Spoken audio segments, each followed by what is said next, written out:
අයිබෝවන් ඔබ අදත් මහජන දිනය සමගින් ඔබ දන්නවා ඕනෑම රටක ඕනෑම ජාතියක කාන්තාවන් සහ ළමයින් කියන්නේ විශේෂී ස්ථානයක් හිමිවන පිරිසක්. ඉතින් අපි අද දිනේදී වැඩි බරක් තබමින් කතා බහ කරන්නට බලාපොරොත්තු වෙන්නේ මෙන්න මේ විෂයපතය පිළිබඳවයි. සුපුරුදු පරිදි මාත් සමගින් මේ කතා බහ ඉදිරියට ගෙන යන්නට එකතු වෙනවා විජය මාපා. විජය අයිබෝවන්. අයිබෝන් රංගන. ඒ වගේම නිරංග සම්බන්ධ වෙනවා. නිරංග අයිබෝවන්. අයිබෝන් රංගන.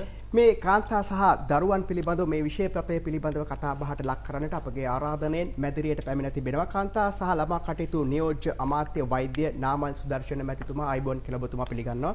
අයිබෝන්. ඒ වගේම කාන්තා සහ ළමා කටයුතු අමාත්‍යාංශයේ ලේකම් KDR ඔල්ගා මැතිණිය අයිබෝන් කියලා ඔබතුමා පිළිගන්නවා. ඔබතුමිය. ඒ වගේම කාන්තා සහ ළමා කටයුතු අමාත්‍යාංශයේ අධ්‍යක්ෂ ජෙනරාල් සැලසුම් අංශයේ JPS ජයසිංහ මහතා අපිත් සමගින් සම්බන්ධ වෙනවා. අයිබෝන් ඔබතුමාට. අයිබෝන්. එසේනම් අපි සූදානම් අදත් ජනතා හඬට වේදිකාවක් සපයමින් මහජන දිනය මෙසේ ආරම්භ කරන්නට. විජය. ඔව් රංගන, දැන් ඔබ ඒ කාරණාව කියන විට මට නිකන් කල්පනා වුණේ අපි අද කතා කරන්නේ කාන්තාව සහ දරුවෝ ගැන තමයි. හැබැයි අහස ගැන සහ පොළොව ගැන නේද කියලා තව පැත්තකින් මට හිතුණා. නේද නිරංග? අනිවාර්යයෙන්. ඒ කියන්නේ මේ හරි ලස්සන කතාවක් මතක වුණා රංගන, මේ අර පීඩාවටපත් වෙච්ච මේ සැමියෙක් ස්වාමි පුරුෂයෙක් එයා මේ බිරිඳගේ කෙනෙහිලිකම් වලට පීඩාවන් වලට හරියට සැරපරුස බිරිඳක් ඔහු කියනවලු මේ දෙවියන්ට කියනවලු අපේ මේ ඇමතිතුමනි, ඇයි දෙවියනි මගේ බිරිඳ මේ විදිහට මවලා දුන්නේ, සැරපරුස පීඩාකාරී කාන්තාවක් බවට ඇපත් කරේයි කියලා. එතකොට දෙවියන් කතා කරලා කියනවලු නෑ නෑ මම එහෙම කළේ නැහැ, මම බොහොම සියුමැරි කාන්තාවක් මැව්වේ. ඒ කාන්තාව බිරිඳක් බවට පත් කරගත්තේ ඔබ. ඊට පස්සේ තමයි ප්‍රශ්නේ ඇති වුණේ මට ඒකට කරන්න දෙයක් නෑ කියලා. ඉතින් අද බොහොම එක පැත්තකින් සංවේදී වේවි, තව පැත්තකින් රසවත් වේවි. වටින කියන සාකච්ඡාවක් අපි ආරම්භ කරන්න හදන්නේ. සේරමත් හරි අපේ නියෝජ්‍ය අමාත්‍යතුමනි. දැන් මේ අපි දන්න කියන කාලේ ඉඳලා ඉස්කෝලේ යන කාලේ ඉඳලා අපි කාන්තාව ගැන කතා කරන විට අද දරුවෝ ගැන කතා කරනවා. මේ මතුවෙන වචනයක් තියෙනවා. ඒ වචනේ ගැන අපිට ලොකු ප්‍රශ්නයක් තියෙනවා. ඒ කියන්නේ දැන් අපි තරම් කාන්තාවන්ට බලය දීපු නේද? සමතැන මුල් තැන නෙමෙයි අපි උත්තරීතර තැන දුන්නේ. අපේ ගෘහණියට, අපේ අම්මට, අපේ නැගණියට, දුවට එහෙම. එතකොට ලොකු හයියක්. ගෙදරක ස්ට්‍රයික් කළොත් අම්මා ගෙදරම වැඩ කටයුතු ඉවරයි. තාත්තා ස්ට්‍රයික් කරොත් ප්‍රශ්නයක් නැහැ. දවස් දෙකකට ගැටලුවක් නැහැ. එහෙම තියෙන රටක මේ කාන්තාව කියන වචනේත් එක්ක ආව සවි බල ගැන්වීම කියන වචනය. මේ පෙරදත් අපි අහුව කාන්තා දිනේදී. ඇයි මේ හැම ආණ්ඩුවක්ම කාන්තාව සවි බල ගන්නවන්න හැදුවේ? ඇත්තටම මේ ඉතිහාසය තුළේ අපි දැකපු දේ තමයි කාන්තාව ආර්ථික ක්‍රියාවලියට එක පැත්තකින් දායකත්වය ලබා ගන්න කියලා ප්‍රශ්නයක් තිබුණා. අනිත් පැත්තෙන් දේශපාලන ක්‍රියාවලිය ඇතුළත කාන්තාව සම්බන්ධ කර ගැනීම ප්‍රශ්නයක් තිබුණා. ඒක දිගටම තිබුණ දෙයක්. ඒක නිසා තමයි නිතර මේක ගැන කතා බහට ලක් වෙන්නේ. ඒතර අපේ රටේ ජනගහනය ගත්තාම 51ක් 52ක් විතර කාන්තාව ජනගහනයෙන් ඉන්නේ. හැබැයි විශ්වවිද්‍යාල ශාස්ත්‍රයටත් කාන්තාව ඇතුළත් වෙනවා 64ක් වගේ ප්‍රමාණයක්. හැබැයි ආපහු ශ්‍රම බලකාය පැත්තෙන් බලම කාන්තාවන්ගේ නියෝජනය 32ක් වගේ ප්‍රමාණයක් තමයි තියෙන්නේ. එතකොට එතන පොඩි ගැටලුවක් අපිට දැනෙනවා. දේශපාලන අධිකාරිය ඇතුළේ අපි බැලුවත් ඉතිහාසය ඇතුළේම අපි දැකපු දේ තමයි කාන්තාව තීන්දුව තීරණ ගැනීම සම්බන්ධයෙන් දේශපාලනට සම්බන්ධ ප්‍රශ්නයක් තිබුණ දිගටම.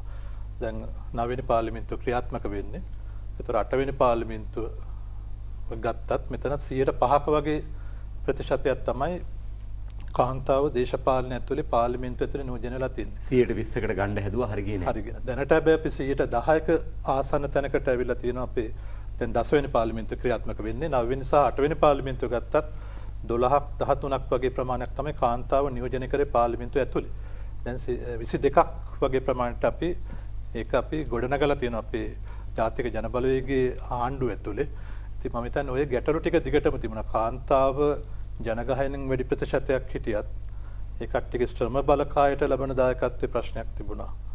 ආර්ථිකයට අනිත් පැත්තෙන් දේශපාලන ශාස්ත්‍රයේ තීන්දුව తీරන ගැනීම සම්බන්ධයෙන් ඒ පැත්තෙන් ප්‍රශ්නයක් තිබුණා. ඒතර විධායක ශ්‍රේණියේ නිලධාරි ගත්තත් අපි ආයතන වල බලපුවාම එතනත් කාන්තා නියෝජනය ගොඩක් අඩුයි. ඒක තමයි හැමදාම අපව කතා බහට ලක් වෙනවා. කාන්තාව සවි බල ගැනීම කියන එක අපව නිතරම කතා බහට ලක් වෙනවා. ඉතින් අපි රජයක් විදිහට ඇත්තටම මේ සම්බන්ධ විශේෂ අවධානය යොමු කරලා තියෙනවා. ඇත්තටම අපිට මතක ඇති අපි දේශපාලන ව්‍යාපාරයක් විදිහට පහුගිය මැතිවරණ කාලෙදී වුණත් අපි කාන්තාව වෙනම සම්බන්ධ කරගෙන දේශපාලන ක්‍රියාවලිය ඇතුළත් උන් ඉදිරියට ගෙන්න විශේෂ වැඩ පිළිවෙලක් ක්‍රියාත්මක කරා. ඒතර අපි අමාත්‍යාංශයක් විදිහට මේ කාරණේ හොඳට වටහාගෙන තියෙන මේ ගැටලුව. මේකට උත්තර හොයන්න අපි ඉදිරියේදී සෑහෙන වැඩ පිළිවෙලක් අපි ක්‍රියාත්මක කරන්න බලාපොරොත්තු වෙන. ඒ ගැන අපි මේ දිනවල අපි සාකච්ඡා කරමින් යනවා. එමෙතුමා දැන් ඔබතුමා අර කිව්වේ සවිබල ගන්නවන කියන කාරණාවේදී විශ්වවිද්‍යාල අධ්‍යාපනයට උසස් අධ්‍යාපනයට 60 ගණනක් සම්බන්ධ වෙනවා කිව්ව කාන්තාව. හැබැයි ශ්‍රම බල කායට එන්නේ 30 ගණනක් කිව්වා. ඒ කියන්නේ හරිය අඩක් පමණ එන්නේ නැහැ. දැන් සවිබල ගන්වන්නට නම් ප්‍රශ්නේ හොයාගන්න එපා මුලින්ම. ඊතරම් ප්‍රමාණයක් අඩු වෙන්න මොකද්ද හේතුව? මම හිතන්නේ ඇත්තටම දැන් කාන්තාව ශ්‍රම බල කායට දායකත්වයේ ලබා ගන්නකොට ගොඩක් වෙලාට තියෙන ප්‍රශ්නයක් තමයි අවස්ථාව උන්ට ලබා දෙන එක පෞද්ගලික අංශුණත් මම හිතන්නේ ගැටළු ප්‍රමාණයක් තියෙනවා. මොකක් එක හේතුවක් තමයි ගොඩක් වෙලාවට දැන් එක උදාහරණයක් විදිහට මම ගත්තොත් ප්‍රසූත නිවාඩු සම්බන්ධ ප්‍රශ්න. පෞද්ගලික අංශ මේක දැඩි ලෙස බලන දෙයක්. ඒක අනිවාර්යයෙන්ම දෙන්න ඕන දෙයක්. එතකොට ඇයට වෘත්තියක් දීලා යම් ආයතනයකට ඇතුල් කරගත්තත් ආපහු ඒ සම්බන්ධ ගැටලු මතුවෙනවා. මේ වගේ ප්‍රශ්න ප්‍රමාණයක් තියෙනවා අපිට ආමන්ත්‍රණය කරන්න. ඉතින් මේවා ටික අපි හරියට සාකච්ඡා කරලා ඒවට උත්තර ටිකක් හොයාගන්න වෙනවා ඇත්තටම. දැන් අපේ ලේකම්තුමිය මේ ඇමතිතුමා හොඳ උත්තරයක් දුන්නේ. මොකද සවිබල ගැන්වීම කියන වචනෙට මේ විදිහට අර්ථයක් දෙන්නට හේතුව මොකක්ද කියන එක. හැබැයි එක කාරණයක් මගහැරුණා දෝ කියලා මට හිතෙනවා ඇමතිතුමා. ඒකට හේතුව අපි ලේකම්තුමිය හොඳ උත්තරයක් දෙවි කියලා මම විශ්වාස කරනවා. මොකද දැන් අපේ ගෘහණිය අනාදිමත් කාලෙක ඉඳලා ගෙදර ආර්ථිකයට හරියට දායක වුණා. කුඹුරේ කෘෂිකාර්මික කටයුතු වලට මහත්යා ගොවියා මේ ගොවි ජනතාව ඇතුළට යනකොට කුඹුරට යනකොට බිරිඳ මේ ඒකට අවශ්‍ය කරන පරිසරය හදලා දුන්නා. ඒතකොට කාන්තරේ වැවෙන් භාගයක්ම හැදුවේ කාන්තාව කියලා ඉතිහාසයේ තියෙනවා. ඊට පස්සේ හුඟක් කර්මාන්ත වලට කාන්තාව දායක වුණා. හැබැයි දැන් ඕක වෙනස් වුණා මෙතුමා කිව්වා වගේ යම් කාලයකදී. අර මේ ආර්ථිකයට සමාජීය දේශපාලන සහ ආධ්‍යාත්මික වශයෙන් කාන්තාව ශක්තිමත් වෙමින් පැවති යුගයේ යම් තැනකදී කැඩුනාදෝ කියලා අපට හිතෙනවා. මොකද රේකම්තුමීට හිතෙන්නේ?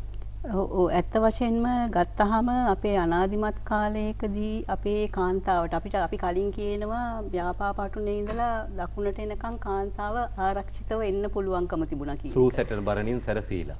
සූසැට බරණින් සැරසීලා. ඒ වගේ තත්ත්වයක් තිබුච්ච ලංකාවක අද ගැහැණු දරුවෙකුට තියා ඒ කියන්නේ සමහරක් විට වැඩිමහලු කාන්තාවකට පවා එහෙම ඒ වගේ නිදහසක් නැති තැනකට අද අපිපත් වෙලා තියෙනවා. ඉතින් ඒ ආධ්‍යාත්මික වශයෙන් විශාල පිරිහීමක් තියෙනවා කියලා ඇත්තටම හිතෙනවා. ඒක එතනදී කාන්තාව නෙමෙයි කාන්තාවන්ට විරුද්ධ පාර්ශවයන් වෙති. පාර්ශවයන් විසින්. එතකොට මේ කාන්තාව ඇත්තටම මේ ආර්ථික වශයෙන් සවිබල ගන්නවට වගේම අපිට තව පැත්තක් තියෙනවා සමාජීය වශයෙන් සහ ආකල්පමය වශයෙන් සවිබල ගැනීම. මෙතනදී අර ඔබ කියන්න වගේ මේක කාන්තාවගේ පැත්තෙන් විතර බලලා බෑ. මේ කාරණාවේදී පිරිමිනුත් සමසමව ඒකට දායකත්වය දෙන්න ඕනේ මේ කාන්තාව සවිබල ගැනීමේ කාර්යයේදී.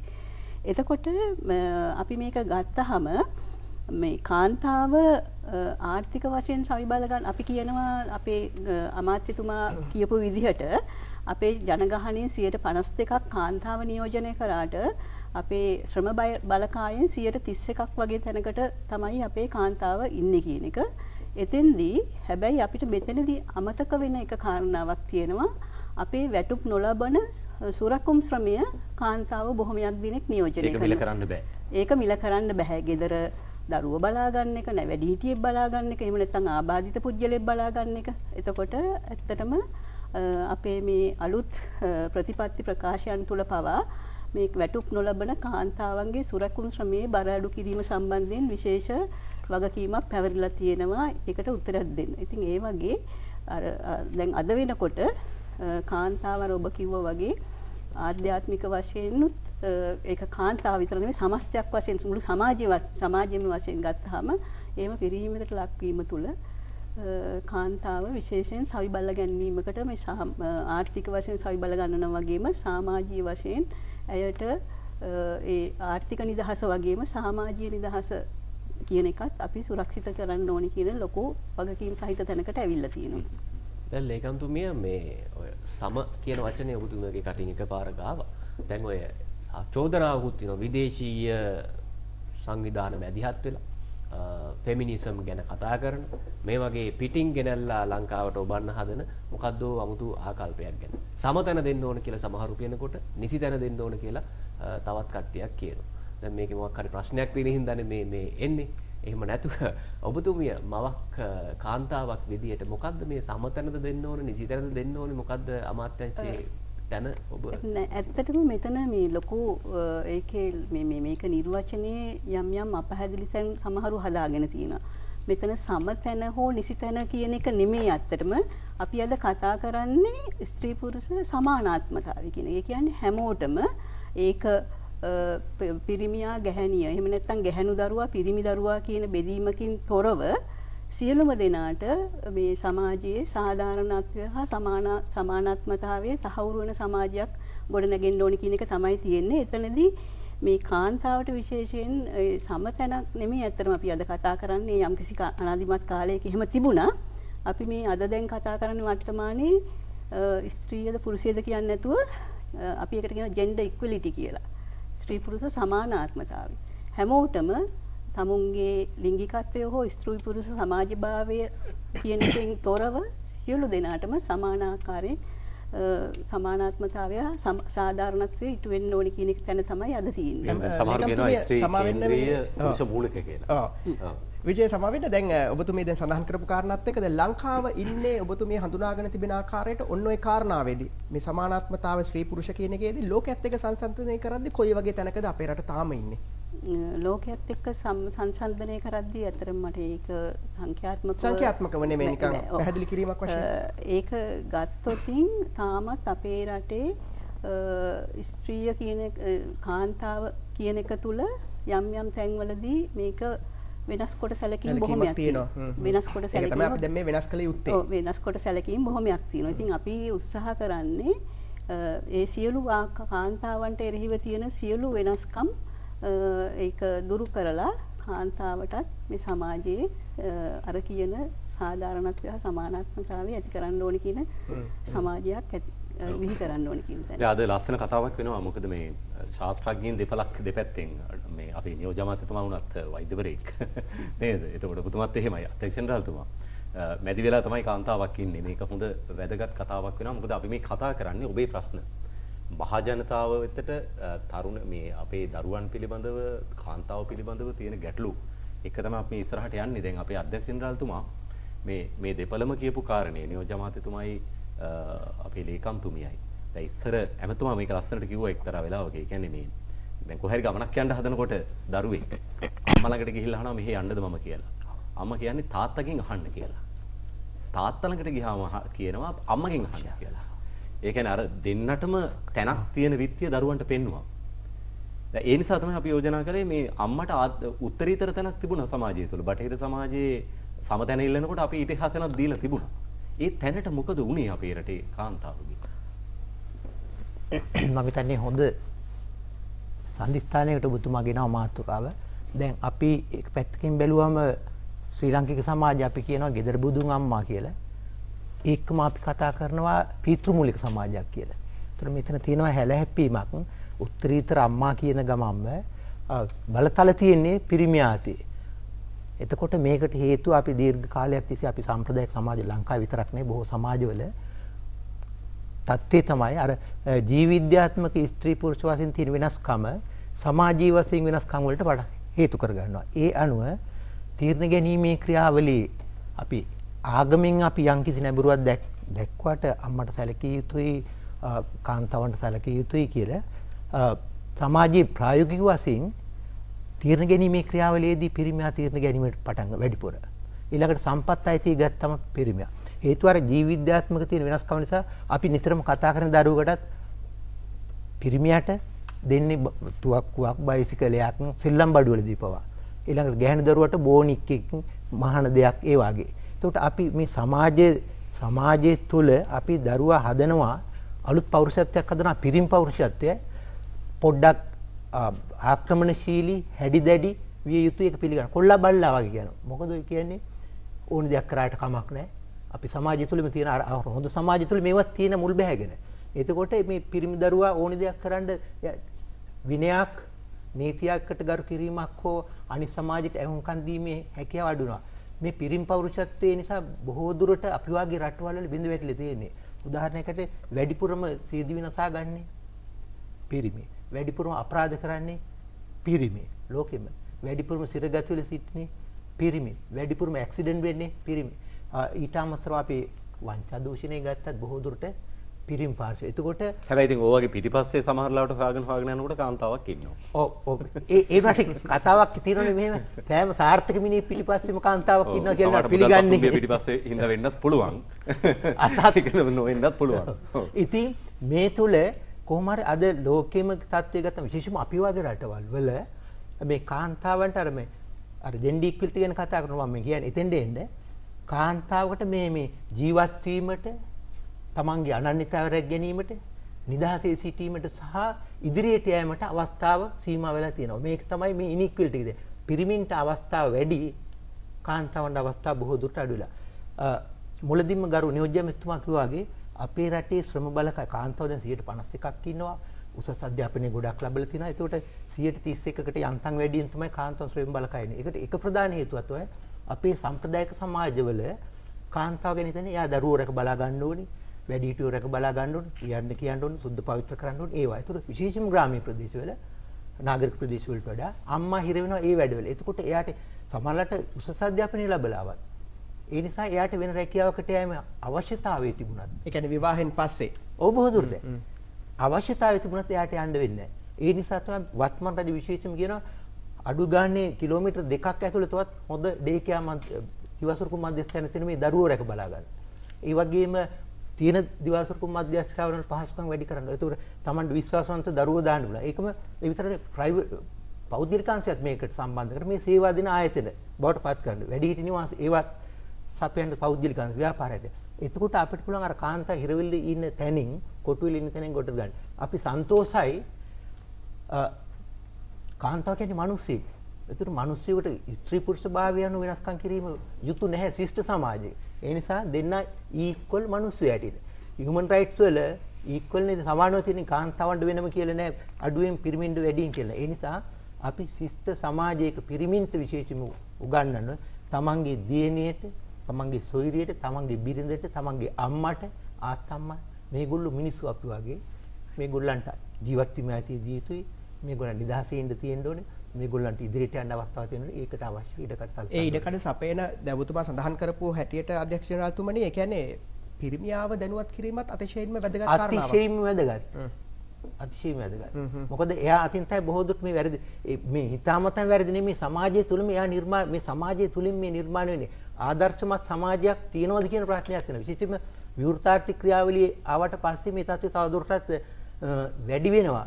නමුත් විවෘතාර්ථික කියන්නේ දැන් ජපානයේ විවෘතාර්ථිකයක් තියෙනවා. නෝවෙත් තියෙනවා. ස්වීඩන් ඊරටවල් වල මෙච්චර හොඳ සමාජීයට වඩා බුද්ධිමය තත්ත්වයකට සංවර්ධනය වෙලා තියෙන්නේ. අපි වාගේ රටවල් වල තාමත් තියෙනවා මේ ආසියානු දකුණු ආසියානු කලාපේ. නමුත් හොඳ ලක්ෂණ ගොඩක් නැතුව නෙවෙයි තියෙනවා. දැන් වෛද්‍යතුමෙක් ඔබතුමා නියෝජ්‍යමතුමා වගේම දැන් වෛද්‍ය විද්‍යාත්මකව ගත්තාම ජීව විද්‍යාත්මකව ගත්තාම මේ කාන්තාව සහ පුරුෂයා මේ ජීව විද්‍යාත්මකව වෙනස්නේ නියෝජ්‍යමතුමා.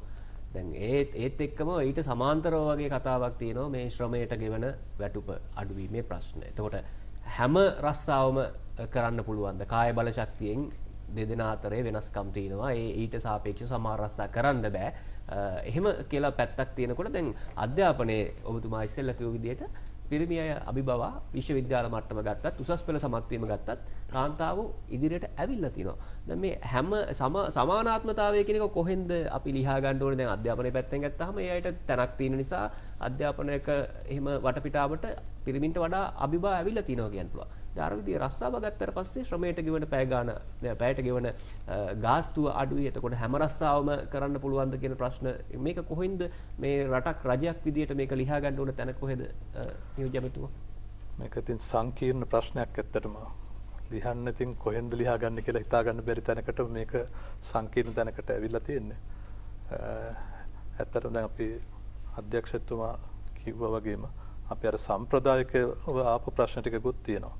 මට මතක් වෙනවා එක මට කවියක හෝ නවකතාවක තියෙනවා නැන්දම්මා තමන්ගේ ලේලියට ගැහැණු දරුවෙක් උපන්නා කියලා දැනගත්තට පස්සේ එකෙන් එයා නිකන් ඒක නොසතුටටපත් වෙනවා. හැබැයි ගෙදර ඉන්න එළදෙනට තව ගැහැණු දරුවෙක් ඉපදුනා කියපම පුදුමාකාර විදිහට සතුටට ලක් වෙනවා. කියන්නේ ඉතිහාසයේ ඉඳලම සම්ප්‍රදායිකවම අපේ ආපු එකක් තියෙනවා මේ පිරිමියා සහ ගැහැණිය අතර තියෙන ඒ ගැටලුව.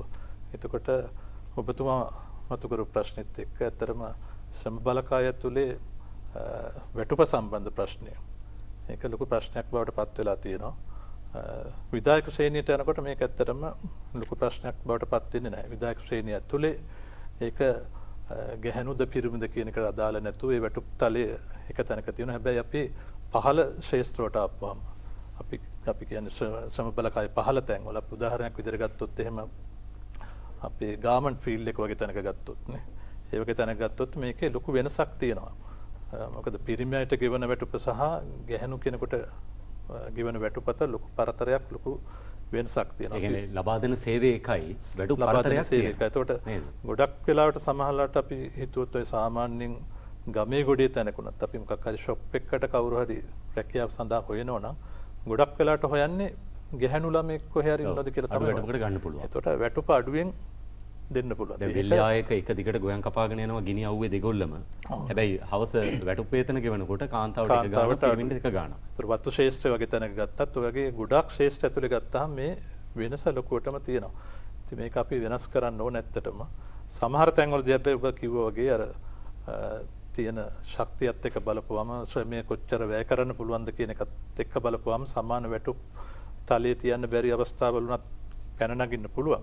හැබැයි සමස්තයක් විදිහට ගත්තාම ලොකු අසමානතාවක් ගොඩනැගිලා තියෙන අපේ රටේ ඇතුලේ ගැහැණිය සහ පිරිමි අතර වැටුපේ. හැබැයි ලෝකේ ගොඩක් රටවල් වලට ගියපම මෙවැනි අර ලොකු පරතරයක් මේ දෙක ඇතුලේ නැහැ. ගොඩක් තැන්වල එක තැනකට මේ වැටුප කියන එක සම තැනකට ඇවිල්ලා තියෙනවා. ඉතින් මේකට ප්‍රවේශයක් අපි ගන්න ඕන. ඉතින් අපි සාකච්ඡා කරන්න ඕන. අනේක තමයි වැදගත් වෙන්නේ මේ සමහර දේවල් අපිට මේ නීතිමය දේවල් වලින් සමහර ඒවා වෙනස් කරන්නත් වෙයි. හැබැයි අපිට වැදගත්ම දේ මම හිතන්නේ ගොඩාක් දේවල් සම්බන්ධලා තියෙන අපේ ආකල්පත් එක්ක. අන්න ඒක තමයි අර ඔබ කවි පදයක් දෙකක් මතක් කරපු හින්දා මට මේ නියෝජ්‍ය අමාත්‍යතුමනි දැන් නාමල් සුදර්ශන කියන නියෝජ්‍ය අමාත්‍යතුමා කාන්තා සහ ළමා කටයුතු මේ අමාත්‍යාංශයේ වගකීම් පැවරනකොට ජනාධිපතිතුමා මේක ඔබට පවරන්න කල්පනා කරන්න හේතු ගොඩක් ඇති. ඔබ එක පැත්තකින් වෛද්‍යවරයෙක් හැටියට විතරක් නෙමෙයි මොකක් හරි හේතු කිහිපයක් ඇති. ඒක හරියටම දන්නේ ලේකම්තුමිය ඔබතුමානේ. හැබැයිම දැන් අපිට පළවෙනි අවස්ථාවේ මේ හම්බෙන්නේ මහජන දිනේදී. ඔබ මේ අමාත්‍යාංශයේ නියෝජ්‍ය අමාත්‍යවරයා බවට පත් විය යුතුයි කියන තැනකට රජයේ තීරණය කරන්න මොන වගේ හේතු බලපාන්නේ නැද්ද? මේක අපිට කොටස් දෙකකින් කතාවක් ඇති මේක ඇතුලේ. ඔව් කාන්තා සහ ළමා කටයුතු අමාත්‍යාංශය. එතකොට ඇත්තටම ජනගහනයෙන් විශාල පිරිසක් බලපුවම කාන්තාව 51 52ක් වගේ ඉන්න. ඒතර දරුවොත් ගත්තාම මම හිතන්නේ ජනගහනයේ වැඩිම ප්‍රමාණයකට වගේ කියලා අපේ අමාත්‍යාංශය තමයි ඇත්තටම බලපුවම. එතකොට අපේ සරෝජා පොරරාජ ඇමතිතුමිය ඔබ දන්නවා කාලයක් තිස්සේ මේ කාන්තාවන් වෙනුවෙන් කාන්තාවන්ගේ සමානත්වතාව කියන කාරණේ වෙනුවෙන් තියෙන ගැටලු සම්බන්ධයෙන් දීර්ඝ කාලයක් තිස්සේ හඬ නගපු ඒ වෙනුවෙන් විශාල මැදිහත් වීමක් කරා. ඉතින් අමාත්‍යාංශයේ කොටස් දෙකක් තියෙනවා කාන්තා සහ ළමා කියලා. එතකොට විශේෂයෙන්ම මගේ මැදිහත් වීම ළමයි සම්බන්ධ අපිට කොටස් කීපයක් තියෙනවා අමාත්‍යාංශයට සම්බන්ධ ආයතන කීපයක් තියෙනවා. ඒ ළමයි සම්බන්ධයෙන් ආයතන වලට මොකද පූර්ව ළමයි සංවර්ධනය වගේ ශේෂ්ත්‍රයක් ගත්තාම ඒකට අදාළ වෙනවා සෞඛ්‍ය පැත්තකුත් අදාළ වෙනවා. ඊට පස්සේ ළමයින්ගේ වර්ධනය සම්බන්ධ පැත්තකුත් අදාළ වෙනවා. ඒවා එතකොට වෛද්‍යවරයෙක් විදිහට ඒ සම්බන්ධයෙන් මට යම් දැනුමක් සහ ඒ සම්බන්ධව හැකියාවල් ප්‍රමාණයක් තියෙනවා. වගේ වෘත්තියත් එක්ක ගොඩනගාගත්ත දේවල් ටිකක් තියෙනවා ළමයි සම්බන්ධයෙන්. ඒ ශේෂ්ත්‍රය හිටියද වෛද්‍යවරයෙක් හැටියට? වෛද්‍යවරයෙක් විදිහට මම අවුරුදු 16ක් වගේ කාලයක් හොස්පිටල් කීපයක වැඩ කරලා තියෙනවා. ඒතර මගේ විශේෂීත්වයත් එක්ක බද්ධ වෙනවා දරුවන් කියන එක විශේෂයෙන්ම දරුවන්ගේ පෝෂණය ඒත් එක්කම දරුවන්ගේ වර්ධනය සම්බන්ධ ඒ සම්බන්ධ කොටස මට අතිශයින්ම සමීපයි මගේ වෘත්තියත් එක්ක. ඒකින්ද තමයි මම හිතන්නේ මේ වගේ තීරීමක් කරන්න නැත්තේ අපි ඇමතිතුමිය විදියට සරෝජා පොරරාජ මහත්මිය පත් කරනකොට නියෝජ්‍ය ඇමති විදියට මට අර දරුවන්ගේ සම්බන්ධයෙන් තියෙන වපසරිය සම්බන්ධ විශේෂ මැදිහත් වීමක් කරන්න පුළුවන් හින්දා නියෝජ්‍ය ඇමතිකම දූරේ මට ලබා දෙන්න නැති කියන අදහස තමයි මට තියෙන්නේ. ඔබතුමා අර කලින් කිව්ව කතාවත් එක්ක යම් දෙයක් එකතු කරන්න හිතුණා. දැන් ඔබතුමා සඳහන් කළානේ ආකල්පමය වෙනසක් සිදු වෙන්නට ඕනේ සහ නීතිමය පැත්තෙන් වෙනසක් සිදු වෙන්නට ඕනේ කියලා කාන්තාව සහ වෘත්තිමය පැත්තෙන් පිරිමියා අතර තියෙන මේ ප්‍රශ්නේ වැටුප සමතත්වයකට ගේන්න කියන කාරණාවේදී දැන් ලෝකයේ ගත්තොත් අපි දැන් ක්‍රීඩාව කියන කාරණාවේදී ගත්තොත් එමතුමා පාපන්දු වෙන්න පුළුවන් ක්‍රිකට් වෙන්න පුළුවන් ඒ එතන කාන්තාවන් සහ පිරිමින් දෙගොල්ලම එකම ක්‍රීඩාවේ නියැලෙනකොට පිරිමින්ගේ වැටුප ඉතා ඉහළයි කාන්තාවන්ගේ වැටුපට වඩා මේක සමාන තත්වයට ගේන්න ලෝකයේ බොහෝ උත්සාහයක් ගනිද්දී අර ඔබතුමා කියව කාරණා දෙකට අමතරව බලපාන ලොකු බාධාවක් තමයි ආර්ථිකමය වශයෙන් මේ ස්පොන්සර්ෂිප් එන්නේ නැහැ කාන්තාවන්ට ඒ මුදල ලබා දෙන්න. ලොකු අර්බුදයකට මැදිහත් වෙලා ඇතැම් අංශ ජයගෙන තිබෙනවා පාපන්දු වගේ ක්‍රීඩාවන්ගේ. අපේ රටේ ගත්තත් මේ තත්ත්වයේ ක්‍රීඩක ක්‍රීඩිකාවන් අතරත් තියෙනවා. මේ එක ක්ෂේත්‍රයක් විතරයි. මේක මේ අභියෝග ජය ගන්නට ටික කාලයක් යයි. අද දවසෙන් දෙකෙන් නෙමේ සැලසුමක් තිබෙනවද? දැන් සර ඔබ සඳහන් කරා වගේ අපිට ඇත්තට මේක මේ සම තැනකට කියන තැනට ගේන්න ඇත්තට එහෙම තැනකට අපිට ගේන්න එහෙම හැකියාවක් තියෙයි කියලා මම හිතන්නේ අපිට සාධාරණ තලයකට මේවනේ සාධාරණ තැනකට මේක යම් මට්ටමකට ඉහළට එන්න ඕනේ. ලොකු වෙනසක් තියෙනවා අපේ රටේ කාන්තාව සහ පිරිමියාගේ ශ්‍රමය සම්බන්ධයෙන් ගෙවීම සම්බන්ධයෙන් ලොකු වෙනසක් තියෙනවා. ඒක අපිට අර සමතැනකට වඩා මම හිතන්නේ සාධාරණ තැනකට ගේන ලොකු අසාධාරණයකට ලක් වෙනවා අර පහළ ශේෂ්ත්‍රයේ වැඩ කරන කාන්තාව. උදාහරණයක් ගත්තත් ඔය ක්ලීනින් සර්විස් වල ඉන්න ඔය ප්‍රශ්නේ තියෙනවා. සිකියුරිටි ෆර්ම් වල ඔය ප්‍රශ්නේ තියෙනවා. මේකට මොකද්ද රජයක් විදිහට ගන්න බලාපොරොත්තු වෙන තියෙනවා? හැමතැනම මේ ප්‍රශ්නේ තියෙනවා. ඇත්තට ප්‍රශ්න විදිහට අපි අඳුනගෙන තියෙනවා. දැන් ගොඩක් දේවල් අපි සාකච්ඡා කරනවා. ඇත්තටම දැන් අපි අමාත්‍යාංශයට ඇවිල්ලා වැඩ බාරන දැන් මාස 4ක් වගේ කාල සීමාවක් තමයි අපි ගත කරලා තියෙන්නේ. ඇත්තට මූලිකවම අපිට අවශ්‍යතාවය තියෙන්නේ අපේ ආයතන 5ක් තියෙනවා අපි අමාත්‍යාංශයට සම්බන්ධ. මේ ආයතන 5 යටතේ තියෙන ගැටලු ටික ඉස්සෙල්ලා අපිට හඳුනා ගැනීමක් තමයි අපිට කරගන්න අවශ්‍යතාවය තිබුණේ. මේ කාලය ඇතුළත එක පැත්තකින් අපි අමාත්‍යාංශය ඇතුලේ වැඩ කරන අපේ සේවකයන් ගැටලු ප්‍රමාණිකුත් තිබුණා. සමහර තැන්වල අවශ්‍ය ප්‍රමාණයට සේවකයෝ ප්‍රශ්න තිබුණා. වෘත්තීය ගැටලු ප්‍රමාණිකුත් අපි අඳුනගත්ත ප්‍රමාණිකුත් තියෙනවා. ඒත් එක්කම අනපනත්වල ප්‍රශ්න ප්‍රමාණිකුත් තියෙනවා. මේ සියල්ල සම්බන්ධ හොඳ විශ්ලේෂණයක් අපිට කරගත යුතුයි ඊළඟට අපි අපේ ප්‍රතිපත්තියේ තීන්දුව తీරන ගැනීමේදී. අන්න එතනදී ඇමතිතුමා දැන් හොඳ අවස්ථාවක් ඔබතුමාලට තිබුණානේ. ඒ කියන්නේ දැන් අයවැයක් ඉදිරිපත් කළා. අයවැයකින් රජයකට සාමාන්‍යයෙන් පෞද්ගලිකාංශයේ වැටුප් වැඩි කරන්න යෝජනා කරන්න පුළුවන්. නමුත් ඒක පෞද්ගලිකාංශයේ ක්‍රියාවලියකට යටත් වෙනවා. නමුත් පෞද්ගලිකාංශයේත් වැටුප් වැඩි කළා. රාජ්‍යාංශයේත් වැඩි කළා. එතකොට ටිකක් ආකර්ෂණීය වැටුප් පිළිබඳ කාරණා ටිකකට යෝජනා ටිකකට ආවා. ඇයි බැරුව ගියේ රජයට මේ ස්ත්‍රී පුරුෂ සමාජ භාවයේ මත ඒ වෙනස්කම මත මෙහෙම වැටුප් විෂමතාවයකට පත්විය යුතු නැහැ කියන පදනමෙන් ඇයි යම් අයවැය යෝජනා ටිකක් ගේන්න තිබුණ නැත්තේ? නෑ රජයේ ඇත්තටම රජයේ වැටුප් දෙනකොට නම් ඇත්තටම ওই ගැටලු ගොඩක් වෙලාටපත් වෙන්නේ නැහැනේ. ඒතර රාජ්‍යාන්ත්‍රය අංශ ගණනාවක් තියෙනවනේ අපේ රටේ දැන් අපි කතා වුණානේ. නෑ රාජ්‍යාන්ත්‍රය ඇතුළේ රාජ්‍යාන්ත්‍රය ඇතුළේ අපි ගුරුවරයෙක් ගත්තොත් එහෙම ගුරුවරයෙක් වැටුප් ගත්තොත් එහෙම එතන ඇත්තටම ගැටලුවක් නැහැ.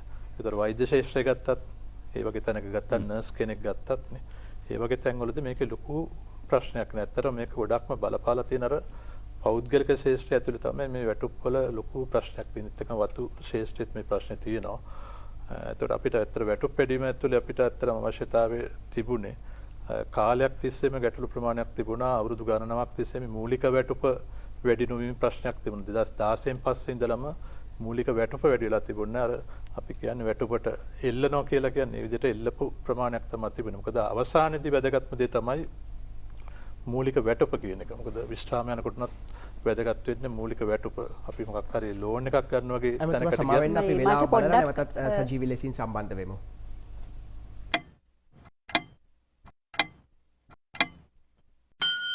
ඔබේ අවශ්‍යතාවයට උපරිමය කමර්ෂල් ක්‍රෙඩිට් රන් ණය. ඔබතුමාට අවස්ථාව මම හිතන ලේකම්තුමිය යම් කරුණක් මතු කරන්න උත්සාහ කරනවා. ඒකට යමක් එකතු කරන්න කැමතියි. ඇතරම දැන් අපි රජයක් විදිහට රජය තුළ දැන් අපේ අමාත්‍යාංශ විෂයපත්‍රය ගත්තා සමස්ත රජයේ ප්‍රතිපත්තිමය කරුණු ගැන බැලුවත් මේ ප්‍රශ්නයට ආමන්ත්‍රණය කරන්න යම් යම් ප්‍රතිපත්තිමය ක්‍රියාමාර්ග ගන්න යෝජනා වෙලා තියෙනවා. එකක් තමයි අපි ওই ජෙන්ඩර් පේ ගැප් එක කියන එක. ඒ කියන්නේ ස්ත්‍රී පුරුෂ සමාජ භාවයේ මත ඔය තියෙන වැටුප්වල වෙනස විෂමතාව. ඒකට අපි කොහොමද ඒකට ප්‍රතිපත්තියක් හැදීමට අපේ අමාත්‍යාංශයේ විශේෂපත්යේ කාර්යභාරය තුල තියෙනවා. ඒ කියන්නේ මෙච්චර කාලයක් ප්‍රතිපත්තියක් තිබුණේ නැද්ද? ඒකට සුවිශේෂී ප්‍රතිපත්තියක් නැහැ. තියෙන දැනට යම් ප්‍රතිපත්තියක් නැහැ ඇත්තටම. කතා කළා මෙච්චර කාලයක් නමුත් ප්‍රතිපත්තිය හදලා තිබුණේ නැහැ. ප්‍රතිපත්තිය හදලා තිබුණේ ඔය ජෙන්ඩර් පේ ගැප් කියන එක. එතකොට ස්ත්‍රී පුරුෂ සමාජභාවය මත වැටුප්වල තියෙන විෂමතාවය අපි කොහොමද මේ කියන්නේ ඒක මේ ස්ත්‍රී පුරුෂ සමාජභාවයේ සලකන්නේ නැතුව හැමෝටම යම්කිසි නිශ්චිත ක්‍රමවේදයකට යන්නේ කොහොමද කියන එක සහ තව එකක් තමයි අපේ අයවැයකරණේ අපි අවුරුදු ගාණක් තිස්සේ කතා කරනවා. ඒ කියන්නේ ස්ත්‍රී පුරුෂ සමාජභාවයට ප්‍රතිචාර දක්වන අයවැයකරණේ ජෙන්ඩර් රෙස්පොන්සිව් බජට් කියන එක. ඒ සංකල්පය අවුරුදු ගාණක් තිස්සේ තියෙනවා. නමුත් අපි ඒක ක්‍රියාත්මක තලයට ගෙනාවේ නැහැ. තාමත් අපි ගත්තොතින් හැම පැත්තකම අපි මේ වැටුප ගැන විතරක් නෙමේ. එතෙන්දී අපි ගත්තොතින් ප්‍රවාහනයේදී ස්ත්‍රිය කියන තත්ත්වය සලකලා කොහොමද එකෙන් යම්කිසි කොටසක් අපි වෙන් වෙන බව සනාථ කරගන්නවද අයවැය තුලින් කියන එක. ඒ වගේ හැම අංශයකදීම කාන්තාව නියෝජනය වෙන විදිහට කාන්තාව විතරක් නෙමෙයි එතනදී අපි ඇත්තටම මේ කියන්නේ අපි ඒක ස්ත්‍රී පුරුෂ සමාජභාවය මත මේක වෙනවා නම් නිතැතිම්ම කාන්තාවට ඒ තත්ත්වය හිමි වෙනවා. ඒක තමයි ලේකම්තුමිය අපි ඒකයි නැවත අහන්නේ. මේ අයවෙන් යම් ආරම්භයක් ගන්න තිබුණා. මේ අයවෙන් ආරම්භයක් ගන්න ඇත්තටම කාලයක් තිබුණ නැහැ. අපිත් මේ දැන් මේ අලුත් අමාත්‍යාංශ විදිහට අලුත් ඇමතිතුමිය නියෝජ්‍ය ඇමතිතුමා අපි ඇවිල්ලා දැන් ඒකට අපි ප්‍රවේශය අරන් තියෙනවා. අපි බලාපොරොත්තු වෙනවා ලබන අවුරුද්දේදී අපිට සමස්ත 100%ක් මේකට මේ අපිට හැම අමාත්‍යාංශයක් කෙරෙහිම බැරුණොත් අපිට මේක විශේෂයෙන්ම ආමන්ත්‍රණය කරන්න පුළුවන් අමාත්‍යාංශයේ අධ්‍යාපනය සෞඛ්‍ය එතකොට මේ ප්‍රවාහනය ඒ වගේ යම්කිසි මේක මූලාරම්භයක් විදිහට හරි ඔය අමාත්‍යාංශ වලින් 25ක් 30ක් වගේකට අපි දැන් මූලාරම්භය අරගෙන තියෙනවා. අවශ්‍ය මේ අපේ පාර්ශවකරුවන් ඔක්කොම එකතු කරගෙන මුදල් අමාත්‍යාංශය සහ අනිකුත් ආයතන අපි ඒකට ලබන අවුරුද්ද වෙනකොට ඒක ප්‍රවේශයක් ගන්න කටයුතු. අධ්‍යක්ෂින්දාතුමා ඔබතුමා සැලසුම් අංශයේනේ අමාත්‍යාංශයේ. දැන් මේ කියපු අර වැටුප් විතරක් නෙමෙයි. දැන් අමාරුවෙන් ඇමතිතුමා 120ක් බලාපොරොත්තු වෙච්ච කාන්තාව 105ක් හරි පාර්ලිමේන්තුවට ගියා කියමුකෝ. ඒ ගියපු කාන්තාවන්ට පාර්ලිමේන්තුවේ සලකපු හැටි අපි දැක්කනේ. හොඳ දෙයකට කතා කරන්න දුන්නෙත් නැහැ. නරක දෙයකට කොටිම කතා කරන්න දුන්නේ නැහැ. කාන්තාවක් වීම නිසා ආයතනවල විවිධ තැන්වල වාහනයක් එලවගෙන ගියත් කාන්තාවක් එලවනවා නම් එහෙම මෙහෙම බෙට්ටු දාන රියදුරු මහතුරු අපි දැකලා තියෙනවා. අන්න ඒ වෙනස්කම දුරු කරන්න ඔබතුමා සැලසුම් අධ්‍යක්ෂ ජෙනරාල් මොන වගේ සැලසුම්ද හදන්නේ අමාත්‍යාංශයේ? ඔකට දීර්ඝකාලීන සහ කෙටි කාලීන විසඳුම් උපාය මාර්ග අවශ්‍යයි. මම හිතන්නේ ඉස්සෙල්ලම අධ්‍යාපනයෙන් පටන් ගන්න වෙනවා. මුල්ලමාවිය සංවර්ධනය. ඒතර දරුවා පුංචි කාලේ ගෙදරදී මුල්ලමාවිය දරුවට පවා උගන්වන්න ඕනි මේ දෙන්නා තමන් අම්මට ගරු කරන්නේ කොහොමද, දරුවට අක්කට ගරු කරන්නේ කොහොමද, නංගිට ගරු කරන්නේ කොහොමද.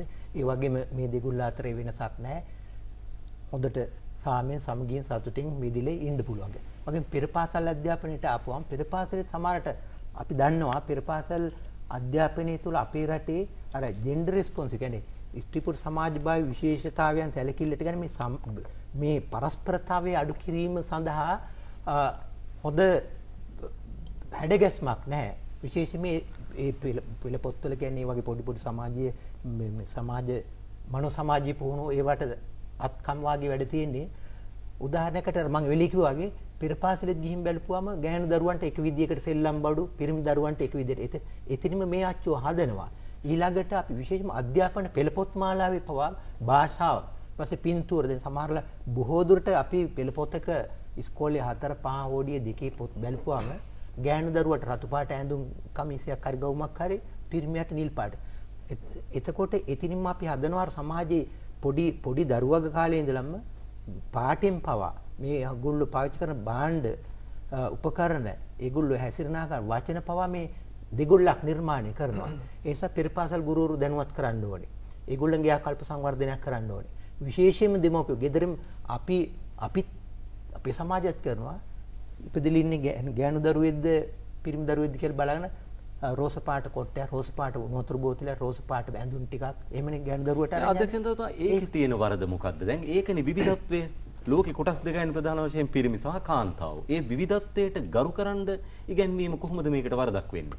ඔව්. නමුත් මේ විවිධත්වයේ අවසානයේ මේ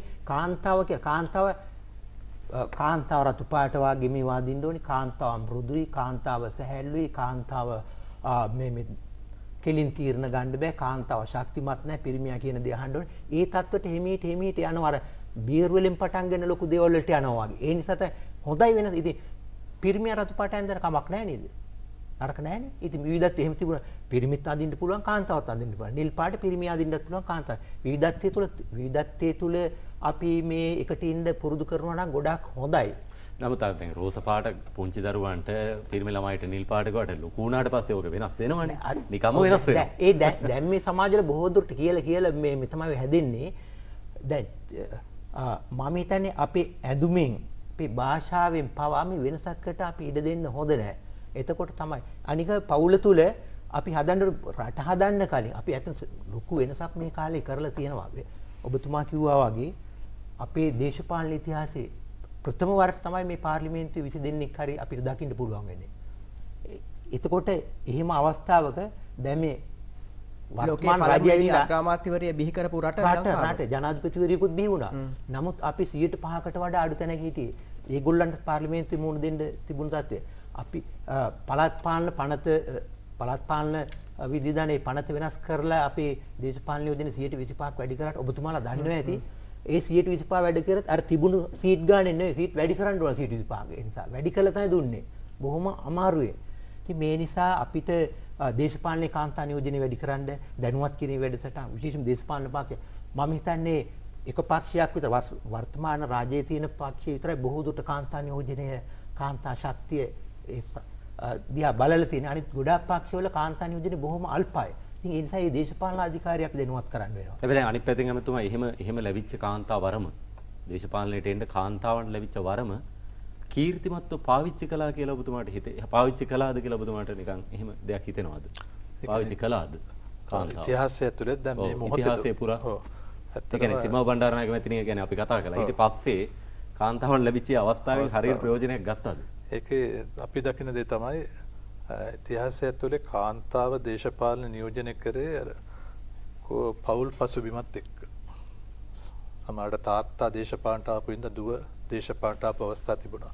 එහෙම නැත්නම් සැමියා දේශපාලනේ ඉඳලා ඊට පස්සේ සැමියාක් අන්තර වුණාට පස්සේ බිරිඳ දේශපාලනට ආව හරි අන්න ඒ වගේ පසුබිමක් ඇතුලේ තමයි ඉතිහාසය ඇතුලේ කාන්තාවන් විශාල ප්‍රමාණයක් දේශපාලනයේ පාර්ලිමේන්තුවේ නියෝජනය ක්‍රමානුකූලව වර්ධනය වීමකට වඩා හදිසි අවශ්‍යතාවක් නිසා අවස්ථාවක් නිසා ලැබුණු දෙයක්. මම කියන්නේ අර බිම් මට්ටමින් ගොඩනැගිච්ච කාන්තාවන්ට අවස්ථාවක් තිබුණ නැහැ පාර්ලිමේන්තුවේ.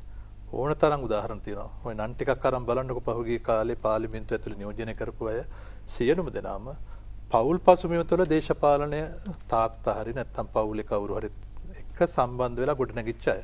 ඒතර ඒක නෙමෙයි ඇත්තටම දේශපාලනට එන්න ඕනේ. දේශපාලනට එන්න ඕනේ බිම් මට්ටමින් ගමින් ගොඩ නැගිලා ජනතාවත් එක්ක වැඩ කළානේ. එහෙම බිමෙන් ගොඩ නැගිලා දේශපාලනට සම්බන්ධ වුණොත් තමයි ඒ කට්ටිය මේ බිම ගැන ජනතාව ගැන කාන්තාවගේ ප්‍රශ්න ගැන ඒ අවබෝධය තියෙන එහෙම වුණාම. ඒතර අපේ බලන්න අපි ඉන්න සියලුම දෙනාම අපේ කිසිම දේශපාලන පසුබිමක් නැහැ. ඒ කට්ටියට පෞල් පසුබිමක් නැහැ දේශපාලන තුළ. බිම් මට්ටමේ දේශපාලනය කරලා ජනතාවත් එක්ක දේශපාලනය කරලා ජනතාව අතරින් ගොඩනැගිච්ච චරිත තමයි අපේ ඉන්න සියලුම දෙනාම දේශපාලනට සම්බන්ධලා ඉන්නේ. හැබැයි ඒක මහමෙතුරුනි දෙගොල්ලට මේ අවස්ථාව ලැබුණා. මේවර දෙගොල්ලටම ඒ කියන්නේ ඔබේ දේශපාලන පක්ෂය තුල පිරිමි කාන්තාව දෙගොල්ලට මේ වරම ලැබුණා. මේ වරම කාන්තාව කියන්නේ මම කියන්නේ කාන්තාව විතරක් අපි දේශපාලන පාර්ලිමේන්තු නියෝජනය ගත්තාම ඉතිහාසයේ ඇතුලේ නියෝජනය වෙච්ච විදිහ අපි වෙනස් කරලා තියෙනවා. ඒතර මේ මොහොතේ ඇත්තටම අපි කාන්තා නියෝජනය අර විදිහට මේ බිම ඉඳලා දේශපාලන කළා කාලයක් තිස්සේ මේ පක්ෂය තුළ ක්‍රියාකාරී වැඩ කළා ගමේ කාන්තාවන් සංවිධානගත කළා කාන්තා දේශපාලනය ගමේ කරලා තමයි ඊට පස්සේ ගොඩනැගිච්ච පිරිසක් තමයි අපි පාර්ලිමේන්තුවේ නියෝජනය කරන්නේ. ඒකින්ද මම දකින තේ තමයි හොඳ අවබෝධයක් තියෙනවා මේ දේශපාලන සම්බන්ධ අපි යම් වෙනසක් බලාපොරොත්තු වෙන තමයි දේශපාලනට හැමෝම සම්බන්ධ වෙන්නේ. කිසිම කෙනෙක් තමන්ට පෞද්ගලික දෙයක් බලාපොරොත්තු වෙන දේශපාලනට අප කට්ටිය නැහැ අපේ ව්‍යාපාරය තුළ. ඒතර පොදු ඕමනාව වෙනුවෙන් මේ දේශපාලනය ඇතුලේ කාන්තා නියෝජනයේ දරන්නට ඒ කට්ටියට මම හිතන්නේ ලොකු අවස්ථාවක් ලැබිලා තියෙන ලොකු වෙනසක් දේශපාලනය ඇතුලේ මේ මොහොතේ කාන්තා නියෝජනය අපිට ගෙනෙන්න අවස්ථාව ලැබිලා තියෙනවා. දැන් ලේකම්තුමිය පිරිමි පාර්ශවයට ලොකු වගකීමක් තියෙනවා සහ පිරිමි පාර්ශවයේ කාන්තාවන්ගේ අයිතිවාසිකම් ගැන කතා කරනකොට තමයි ඇත්තටම මේකේ රස තියෙන්නේ. ඒකේ වටිනාකම තියෙන්නේ. හැබැයි දැන් අර මෙතුමා කිව්ව උදාහරණේ නැන්දම්මා ලේලිට දුවෙක් හම්බුනොත් වෙන විදියකට සලකනවා. නැන්දම්මා කියන්නේත් කාන්තාවක්, ලේලි කියන්නේත් කාන්තාවක්. එතකොට බස් එකක කෝච් එක ගිහිල්ලා සීට් එකක් දෙන්න ගැබිනි මාවට කතා කරද්දී සමහරලාට පිරිමියා ඉදිරිපත් වෙනවා අනිත් කියන්නේ කාන්තාව. පිරිමි ගැන පොඩ්ඩක් පැත්තකින් අපි තිබ්බොත් කාන්තාවන්ට ගරු කරන විදිය ගැන ඔබතුමියට සෑහීමකටපත් වෙන්න පුළුවන්ද ලංකාවේ? මම හිතන්නේ දැන් අපි අතීතයේ කතා කළාම ආධ්‍යාත්මික වශයෙන් අපි කතා කරපු විදිහට ඒ කොට ඉඳලා මේ කොනට සූසට බර්ලි සැරසිලා ඉන්න පුළුවන්කම තියුණා වගේම ඔය කියන තත්වයන් ඒක තියෙනවා ඇත්තටම. දැන් අපි ගත්තාම බොහොම තැන්වල ඔක තියෙනවා. ඒ කියන්නේ කාන්තාව හිංසනක තව කෙනෙකුට ප්‍රශ්නයක් ආවොත් ඒක පැතිරවීමේ අපි හිතනවා එකපාරටම අපේ ඔළුවට එන්නේ කාන්තා හිංසනය කිව්වම කාන්තාවට හිංසනයක් වෙන්නේ පිරිමියෙක්ගෙන් කියලා. ඉතින් එහෙම නෙමෙයි. ඇත්තනම කාන්තාවට කාන්තාවන්ගෙන්ම හිංසනය වෙනවා. කියන්නේ ඒක හිංසනය කියන එක ලිංගික ගැටලු මේ පීඩනයක් වෙන්න ඕනේ නැහැ. ඒක මානසිකව වෙන්න පුළුවන්. වැරදි තොරතුරක් ප්‍රචාරය කිරීම වෙන්නත් පුළුවන්. මානසික වශයෙන් විදවට්ටීමක් ඒ වගේ දේවලුත් පුළුවන්. ඒ වගේ පවුලක් අතරේ හරි සමාජයක් ඇතුලේ හරි අනන්තවත් ඒ වගේ කාරණා තියෙනවා. එතකොට අපිට ලැබෙන පැමිණිලි අපේ තියෙනවා ජාතික කාන්තා කමිටුව කාන්තාවන් සම්බන්ධයෙන් යම්කිසි ගැටලු තියෙනවා නම් ඒ කාන්තා හිංසනය සම්බන්ධයෙන් ඒවා පැමිණිලි කරන්න තැනක් තියෙනවා. ඒකට පැමිණිලි මධ්‍යස්ථානයක් විදිහට වෙනවා ක්‍රියාත්මක වෙනවා. ඊට අමතරව 24 පුරාම ක්‍රියාත්මක වෙන කාන්තා උපකාරක සේවයක් 1938 කාන්තා උපකාරක සේවය තියෙනවා. ඒ වගේම අපේ අමාත්‍යාංශයට අමතරව ඔයගේ කාන්තාවන්ගේ හිංසනයන් සම්බන්ධයෙන් පැමිණිලි බාරගෙන ඒ සම්බන්ධයෙන් කටයුතු කරන්න ශ්‍රී ලංකා පොලිසියෙත් තියෙනවා ළමා හා කාන්තා කටයුතු සම්බන්ධයෙන් එහෙම වෙනම ඒකකයක් තියෙනවා. ඉතින් ඔය ලේකම්තුමී කොච්චර කාලයක් වෙනවද ඔය දුහුරේ මේ කාන්තාව දරුවෝ සම්බන්ධව කටයුතු කරන්න අරගෙන? මම ඔව් නැත්නම් වෙනත් අමාත්‍යාංශවල සේවය කරලා මේ තනතුරටපත් වුණාද? ඔව් වෙනත් අමාත්‍යාංශවල මම දීප ව්‍යාප්ත සේවාවකට අයිති මගේ දැන් ඔය කියපු අර උපකාරක සේවාවට ලැබෙන පැමිණිලි ඔබේ කාලය ඇතුළත එන්න වැඩි වෙනවද අඩු වෙනවද මොකද්ද තත්ත්වය? ඇත්තටම මෙතන කියන්නේ එහෙම පොඩි වැඩිවීමක් තියෙනවා කියන්න බෑ. අවුරුදු ගාණක් ගත්තාම ප්‍රවණතාවයක් තියෙන පොඩි කියන්නේ විශාල නෙමෙයි. හැබැයි මේ අපිට මේ වාර්තා වෙන ප්‍රමාණයට වඩා වාර්තා නොවන ප්‍රමාණය වැඩි. ඒකට හේතුව වෙලා තියෙන අපේ මේ තියෙන සමාජ සංස්කෘතික ආගමික පසුබිම මත බොහෝ දෙනා මේ තමුන්ට තියෙන හිංසාව පිළිබඳව මේ එළියට කියන්න බයයි. පැමිණිල්ලක් ඉදිරිපත් කරන්න එන්නේ නැහැ වගේම යම්කිසි ආකාරයකට එයා කලබල වෙලා ඒ වෙලාවේ ප්‍රශ්නයක් තිබුණා වුණත් මෙතෙන්ට හෝ අපේ පොලිසියේ කාන්තා කාර්යාංශයට පැමිණිල්ලක් කරත් ඒක සම්බන්ධයෙන් අපි මැදිහත් වීම ගියාම ඒකට තියෙන පිළිතුර තියෙන්නේ දැන් ඒක සම්මතයකටපත් වෙලා මෙතනින් එහාට ගෙනියන්න. ඒ කියන්නේ මේ මෙතනත් හිර වෙන්නේ අර සමාජීය ආකල්පත් එක්ක නේ සමාජීය ආකල්ප මත. ඉතින් අපි කොච්චර දැනුවත් වීම කරත් අපි මේ සම්බන්ධයෙන් දැනුවත් වීම කරනවා. ඉතින් ඒක කියන්නේ කාන්තාව සමහරක් වෙලාට වෙලා තියෙන්නේ යම්කිසි ආකාරයකින් වින්දිතේ බවට පත්වෙච්ච කාන්තාව අර සමාජය තුළ මේක යම්කිසි ආකාරයකට තවදුරටත් ගියහම දෙවෙනි අවස්ථාවේදී නැවතත් තවත් වින්දිතේ බවට පත් වෙනවා අර යම් දැඩි මානසික පීඩනයකට ලක් වෙන පීඩාවකට. ඒක පාලනය කරන්න අමාත්‍යාංශයට වගකීමක් තියෙනවා ලේකම්තුමිය දැන්. ඔය ගෘහස්ත ප්‍රචණ්ඩත්වය වගේ තැන්වලදී අපිට වාර්තා වෙන අධ්‍යක්ෂිනතුමත් මේක පැහැදිලි කරයි මේ නීති බොහොම තදයි දැන්. සමතේට ඉඩක් නැහැ. ආහා මෙහෙම කරමු එහෙනම් මේ නේද? එහෙම කරන්න ඉඩක් නැහැ. ඒකට දැඩි විදිහට දැන් පැමිණිලි කිරීම සමහර නෝනට ගෙදර ඉන්න බැරුව කරදර නම් කොහේ හරි වෙන පළාතකට ගියා නම් ඒ පළාතේ පොලිසියට පැමිණිලි කරන්න පුළුවන්. මෙච්චර කාලයක් ඒ අවස්ථාව තිබුණේ නැහැ. දැන් මේ පිළිබඳව දැනුම්වත් කරන සමාජ දැනුම්වත් කරන වැඩපිළිවෙල කොහොමද අමාත්‍යාංශය? දැන් ඒක අපි ඒක පුළුල් කරලා තියෙනවා. පුළුල් කරලා තියෙනවා. ඒ කියන්නේ අපි හැම මේ තැනම විශේෂයෙන්ම අපි තමුන්ගේ රැකියා ස්ථානෙත් තියෙනවනේ හිංසනය. ඒතර අපි දැන් වැඩපිළිවෙලක් ආරම්භ කරලා තියෙනවා. අපේ කාන්තා කාර්යාංශය හා නීති අංශ එකතු වෙලා ගිහිල්ලා අපි වැඩමුළු පවත්වනවා, දැනුවත් කිරීම කරනවා. තමුන්ට යම්කිසි හිංසනයක් තියෙනවා නම් ඒ සම්බන්ධයෙන් මොනවද තමුන්ට තියෙන අයිතිවාසිකම් කොහොමද කරන්න පුළුවන් කියලා එතකොට අපේ අමාත්‍යාංශය යටතේ කාන්තා කමිටුව විදිහට අපි අවශ්‍ය උපදේශනය තියලා හැබැයි සමතකරණයට යන වෙලාවලුත් තියෙනවා. ඔව් නමුත් අර නීතිය තියෙනවා සුළුබඩු නැහැ කරන වරද. අපි මුලින්ම බලන්නේ සමතකරණය. ඉතින් අපි මනෝපදේශනය දීලා අපිට ඒකට පුහුණු කරපු නිලධාරීන් ඉන්නවා. මනෝපදේශනය දීලා සමතකරණයට යනවා. එහෙම නැත්නම් නීතිමය ක්‍රියාමාර්ග වලට යනවා නම් නීති ආධාර ඒ සම්බන්ධයෙන් ඒ තැන් වලට අරන් ගෙනියනවා. ඒ අවශ්‍ය තැනට ගෙනියනවා.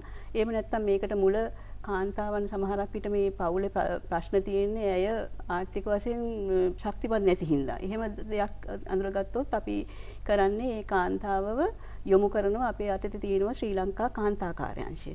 එතකොට කාන්තා කාර්යාංශය අපි කාන්තාවන් සවි බල ගැනීමට ආර්ථික මේ වශයෙන් එහෙම තියෙනවා. එහෙම අන්න ඒ වගේ වැඩ පිළිවෙලකට නමුත් මේ මොනවා තිබුණත් අපේ කාන්තාවන් බොහොම දෙනෙක් මේ අර අපේ හදිසි උපකාරක සේවාව පවා මෙහෙම එකක් තියෙනවා කියලා දැනුවත් භාවයක් නැහැ. දැන් අපි ඒක විශාල එකට ලොකු තැනක් දීලා මේ කාන්තාවන්ට මේ සියලු ආකාරයේ දැනුවත් කිරීමේ වැඩසටහන අර අංකය නැවතත් මතක් කරන්නට පුළුවන් 19:38 කාන්තා සම්බන්ධයෙන් ළමයි සම්බන්ධයෙන් ඒ ගැන අපි දැන් ඊළඟට කතා කරන්න ගන්නවා. අධ්‍යක්ෂකතුමා මොනවද තව සැලසුම් අර කාන්තාව ආර්ථික වශයෙන් සවි බල ගන්න වැඩපිළිවෙල ඔබතුමාලා ප්‍රායෝගිකව ක්‍රියාත්මක කරන දේවල්?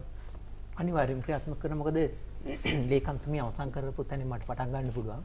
මේ හිංසනයේට සමාජ අසාධාරණයට පීඩාවට ප්‍රධානම හේතුව තමයි මේ දිලිඳුකම, දුප්පත්කම. ඒ නිසා මේකෙන් මුදවා ගන්න අපි වැඩසටහනක් තිබියුතුයි. යම් මට්ටමෙන් පටන් ගන්න තියෙන්නේ. නමුත් ඒක තවදුරටත් ගෙන යුතුයි.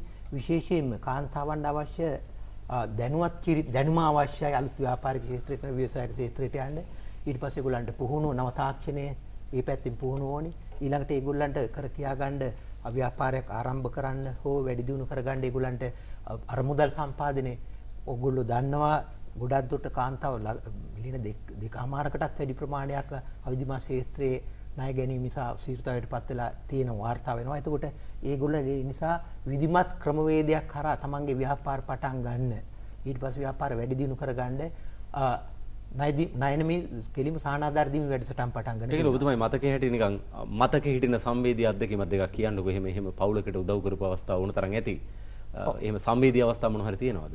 ඔව් දැන් අපි සංවේදී අවස්ථා ගොඩක් තියෙනවා. සමහරලාට අපි යනකොට මෙහා ඉන්නවා මේ ගෙදර දරුවත් එක්කන් යන ප්‍රාදේශීය ලේකම් කොට්ටාසේ කන්ද කැටි ගම කියන්නේ. යනකොට ඉස්කෝලේ ඇඳුමින්ම දරුවෙක් උදේ 10ට විතර ගැහැණු දරුවෙක් අම්මව එක්කන් යන දරුවා පස්සට ඇදී යනවා. අපි යනවා ජීප් එකකින් මේ ගමේ වැඩසටහන් වලට. එතකොට අපි ආපහු නතර ඇයි මේ අම්මා මේ ඉස්කෝලේ පැත්තට නෙමෙයි ආපහු මෙහාට අරන් යන්නේ වෙන පැත්තකට. පස්සේ ඇහුවා මේ නතර කළ මේ අර මොකද නෑ ඒ අම්මගේ ওই දරුවා දෙන්න යනවා කාට හරි ඉස්කෝලේ යනවා කියලා ලෑස්ති කරගෙන ඇදී පාරේ ඉන්නවා එක්කෙනෙක්. එයා දෙන්න වැඩට ඊට පස්සේ මම සල්ලි ගන්නවා. අපි ඊට පස්සේ ඉස්සරහට ගිහින් ජීප් එක නතරලා ආයි පයින් ආවා. ඊට පස්සේ අම්මේ කොහෙද මේ මං යනවා මේ ටවුන් එකේ. ඊට පස්සේ මොකටද ටවුන් එක කියන්නේ ඉස්කෝලේ මෙහෙ නෑ පොඩි වැඩක් තියෙනවා කිව්වා. අපි ඊට පස්සේ අර එකපාර අපි මිනිස්සු කියන දේත් අහන්න ඕනේ නෑ. අපි ඉස්සලා දැනගන්න බෑ ඇත්තද නැත්තද කියලා. ඊට පස්සේ අපි ගිහින් මග කඩයක් තියෙනවා එතන යම මොකද්ද කියලා. ඊට පස්සේ කිව්වා මේ ගමේ එහෙම තමයි ප්‍රශ්නේ නේ. පොඩි ළමයි අම්මලාම තාත්තලාම දෙනවා මේ ওই වැඩට හදාගන්න. ওই දරුවයි විකුණන්න ඔය මේ ගාලු පාරේ මේ දෙමට කොට පැත්තේ විතරයි මේව සිද්ධ වෙන්නේ. නැහැ ගම් වල තදින් වෙනවා. ඒවා වාර්තා වෙනවා අඩුයි. ඊට පස්සේ අපි ගිහින් අම්මට කතා කරා. අම්මේ මොකද්ද? ඊට පස්සේ අම්මේ ඇත්තම කියන්නේ මේ ඊට පස්සේ අඬන්න ගත්තා. මම මොකද්ද ප්‍රශ්නේ? මගේ මහත්යත් නැහැ. බැඳලා අවුරුදු 15කට විතර කලින් දාලා ගිහිලා ඊට පස්සේ දැන් මොකද්ද වෙන්න ඕනේ කියපා අඬනවා. අපි කොහොමද අඬන්න දෙන්නේ? මමත් බිබිලේ මොණරල් දිස්ත්‍රික්කයේ අන්තදුගේ දුප්පත් පැත්තක. අපි කොහොමද නැහැ ඔහොම තමයි ඉතින් ජීවිතවල මොනවාර මුහුණ දෙන්න ඕනේ. හැබැයි දරුවෝ ඒකට බිලි නැහැ. අපි දරුවා ගොඩ ගන්න එපා. මොනවද අම්මට කරන්න පුළුවන්? මොනවද තියෙනවත් ඒ. ඊපස්සේ අමුකෝ ගිහින් බලන්න ඒවා.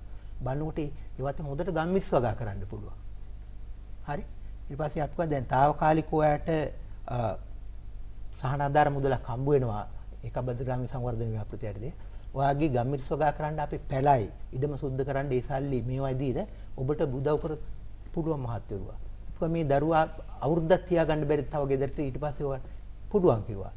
ඊපස්සේ අපි ළඟ ගෙවල් වලටත් කතා කරලා මේ බලා ගන්න මේගොල්ලෝ කාන්තා සංවිධානයේම තියෙනවා මේ ගම් වල. ඒකයි ප්‍රශ්නේ. ඕන තරම් සංවිධාන ස්විච් සංවිධානයක් තියෙනවා. ඊට පස්සේ අපි සංවිධානයටත් කිව්වා මේවා වෙන්න ඉඩ දෙන්නකො මේ දරුවෝ කියන්නේ අපේම දුවලා අපේම නංගිලා මේ රටක්ද අපිට ඕනි කියන්නේ. ඊට පස්සේ අපි ගේ ගෙදරට උදව් කරා ගේත් එක කාමරයයි කටුමැටි ගයක්. ඉතින් කැඩෙන ඊට පස්සේ වහලේ හදාගන්නත් උදව් කරලා කාමරයකුත් හදාගන්න. ඒවා මම හිතන්නේ ඔයිට වඩා ගොඩාක් අපේ ශේෂ්ත්‍රණ දරින් 1800ක් විතර ඒගොල්ලෝ දන්න කතන්දර තියෙනවා. ඉතින් අතිශයින්ම සෝචනීයයි මේ තත්ත්වය. දැන් අපේ ප්‍රශ්නයක් තියෙනවා මට සමහරලාට හිතෙනවා මේ සමාජ සංවර්ධනයේ පැත්ත නීති රීති ප්‍රතිපත්ති ඊට පස්සේ සමාජ සංවර්ධනයේ පැත්තට වැඩිපුර අපි ගිහිපුවම ආර්ථිකයේ පැත්ත අමතක කරලා ආර්ථික ශක්තියක් නැතුව හරි අමාරුයි අරවා පවත්වාගෙන යන්න. සමාජ සුබ සාධනෙ විතරක් බෑ. දැන් අපේ රට බංකොලොත් තුනේ ආර්ථිකෙන්නේ ආර්ථිකෙන් බංකොලොත් වෙච්ච ගමන් ඉතුරු සියල්ල යනවා. ඒ නිසා කාන්තාව 131යි ශ්‍රම බලකායනේ ඒගොල්ලෝ ඉහළට ගන්න ඕනේ.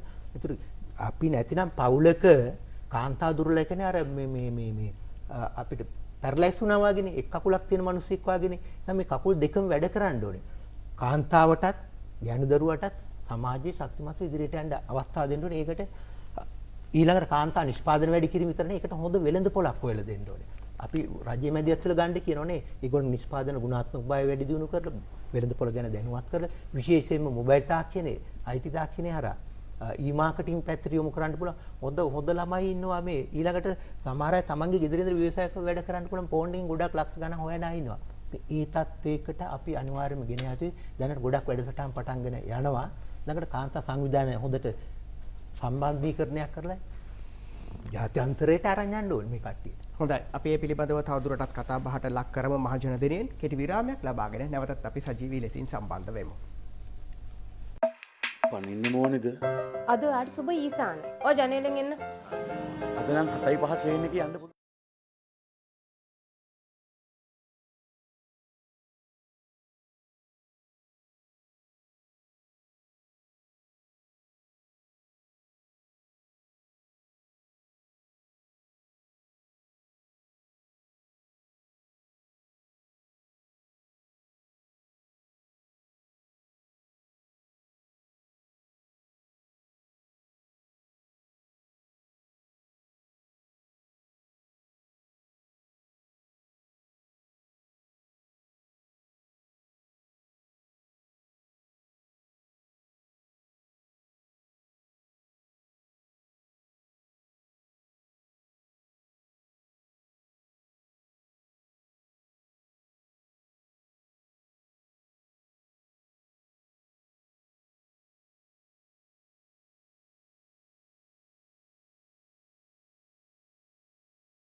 විරාමෙන් පසුව ඔබ නැවතත් සම්බන්ධ වෙන්නේ මහජන දිනයේ සමගින්. අපි අද කතා බහට ලක් කරන විෂයපතේ තමයි කාන්තා සහ ළමා කටයුතු කියන විෂයපතේ. අපි කාන්තාවන් පිළිබඳව විරාමයට පෙර කතා බහට ලක් කරා.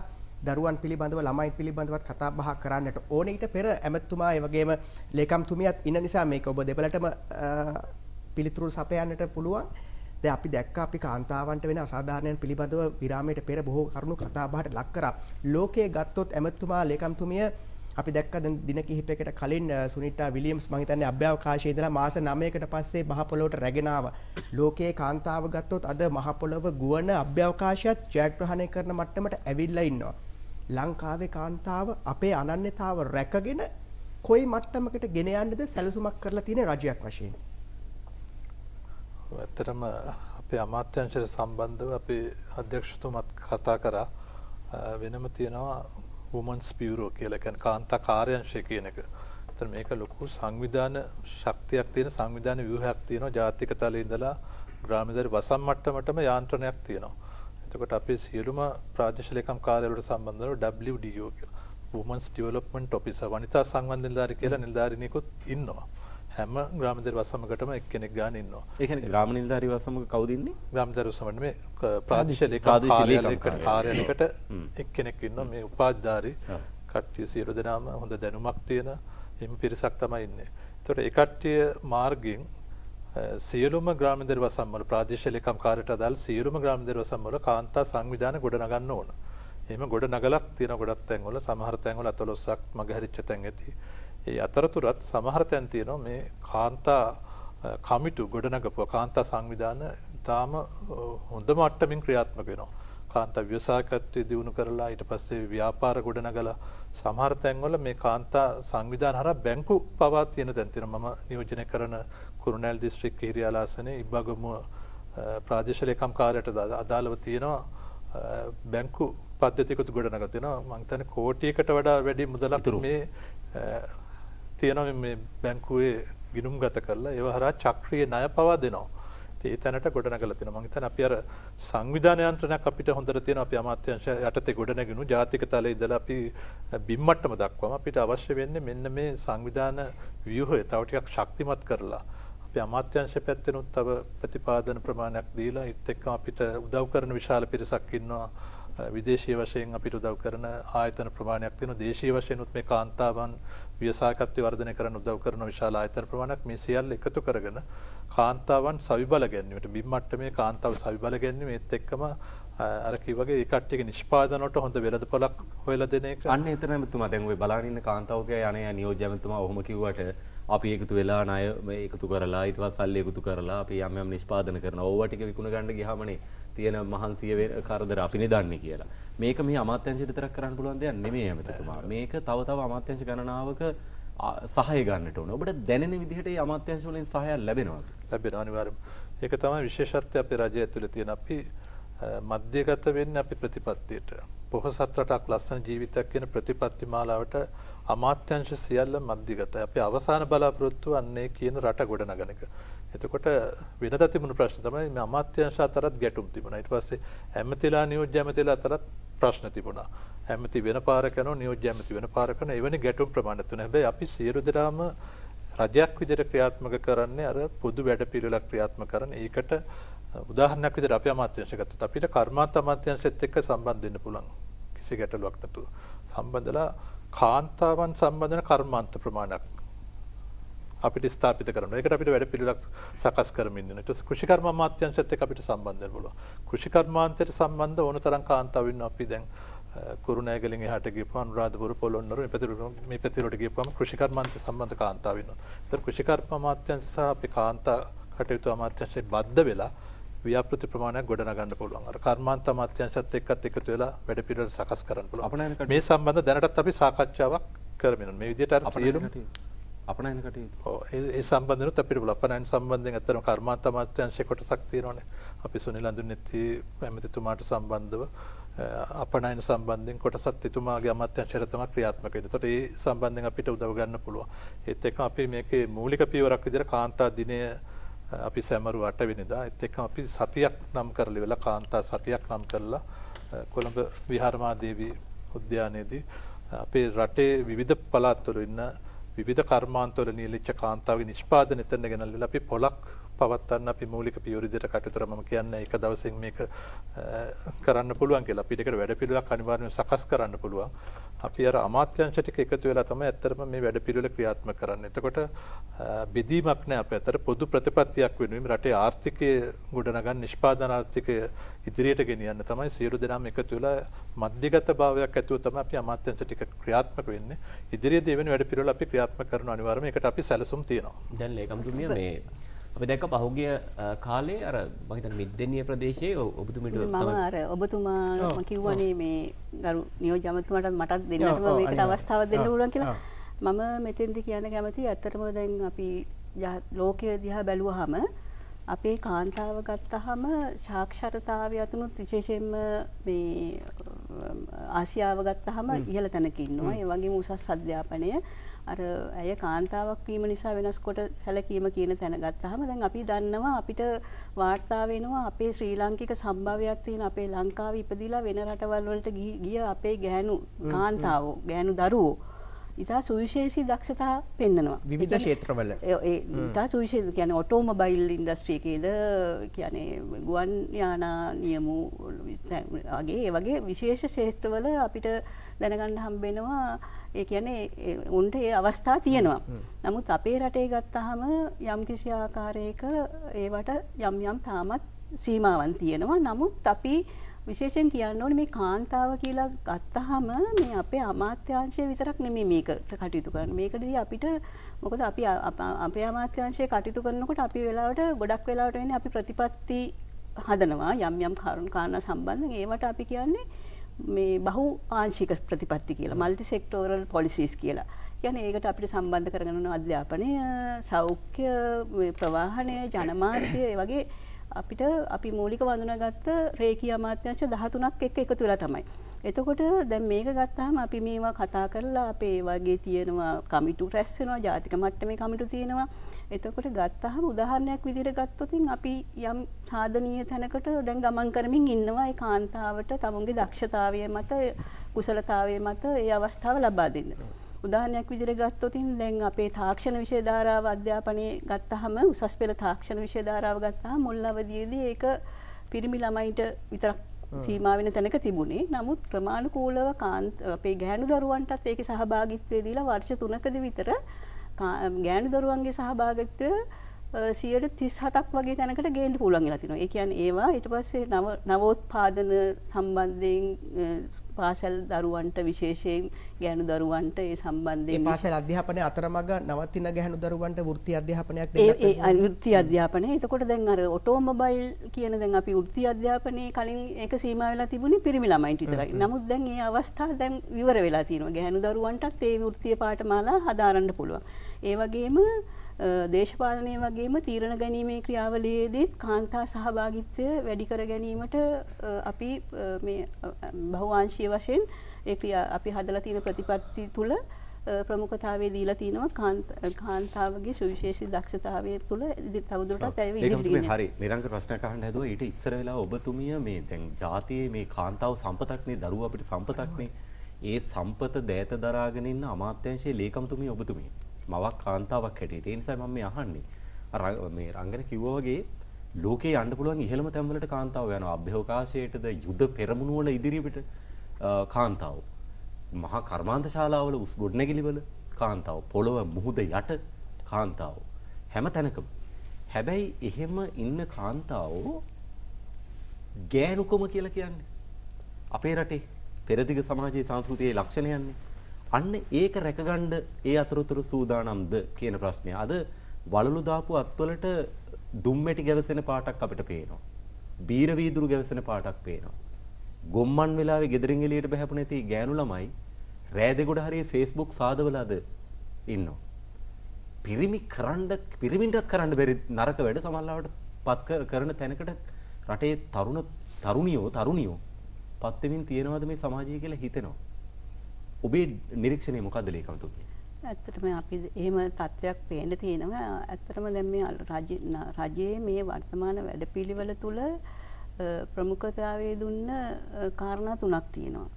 ඇත්තටම මම හිතනවා මේ සියලුම දෙයක්ම මේ සැලකිල්ලට අරගෙන මේ පොහොසත් රටක් ලස්සන ජීවිතයක් කියන එක තුළ ඒ කියන්නේ දිලිදු බව පිටු දැකීම ඊට පස්සේ ක්ලීන් ශ්‍රී ලංකා වැඩසටහන සහ ඩිජිටල් කරන අන්න ඒකෙන් ලොකු වැඩක් කරන්න පුළුවන්. ඔව් එතකොට ඔය ඇත්තටම අපි ගත්තොතින් මෙතන ක්ලීන් ශ්‍රී ලංකා කියන එක ඒකේ ඇත්තටම මූලික කුළුණු තුනක් තියෙනවා. ඒකේ තියෙන්නේ මේ ක්ලීන් ශ්‍රී ලංකා කියන එකෙන් පරිසරය විතර නෙමෙයි සමාජීය පරිසර සහ ආචාර ධර්ම වශයෙන් විශාල වෙනසකට පරිවර්තනය කිරීමක් තමයි බලාපොරොත්තු වෙන්නේ. ඉතින් මේ අපේ මේතනදී අපිට ලොකු කාර්යභාරයක් තියෙනවා කාන්තා ළමා කටයුතු අමාත්‍යාංශ විදිහට අපි මෙතනදී ක්ලීන් ශ්‍රී ලංකා කියන එකෙන් අපි බලාපොරොත්තු වෙන්නේ වටපිට සුද්ධ පවිත්‍ර කිරීම ඒ වගේ දෙයක් නෙමෙයි. අපිට විශාල කාර්යභාරයක් තියෙනවා. ආකල්ප මේ වෙනසක් තුලින් කාන්තාවට හිංසනයෙන් පීඩනයෙන් තොර වෙනස් කොට නොසලකන සමාජයක් සහ විශේෂයෙන්ම මේ කාන්තාව ඔය සමාජීය වශයෙන් මුණ පාලා තියෙන ගැටලු උදාහරණයක් විදිහින් අපි ගත්තොත් දැන් මද්ද්‍රව්‍ය උවදුරත්.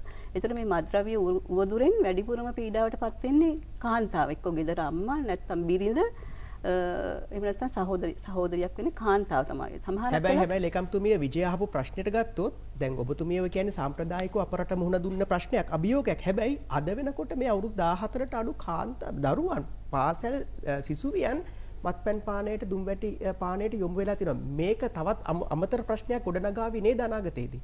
ඒක තමයි ඒක මේ සාමූහික ප්‍රයත්නයක් තුලින් ක්ලීන් වෙන්න ඕන දෙයක්. ඔව් වෙන්න ඕන දෙයක්. ඒ කියන්නේ ඉස්සරහට අම්මලා අද සෙව්වන්දිලා ආගිය අතක් නැහැ. මත්ද්‍රව්‍ය වෙළඳාමේ කාන්තා භූමිකාව බොහොම ප්‍රබලයි.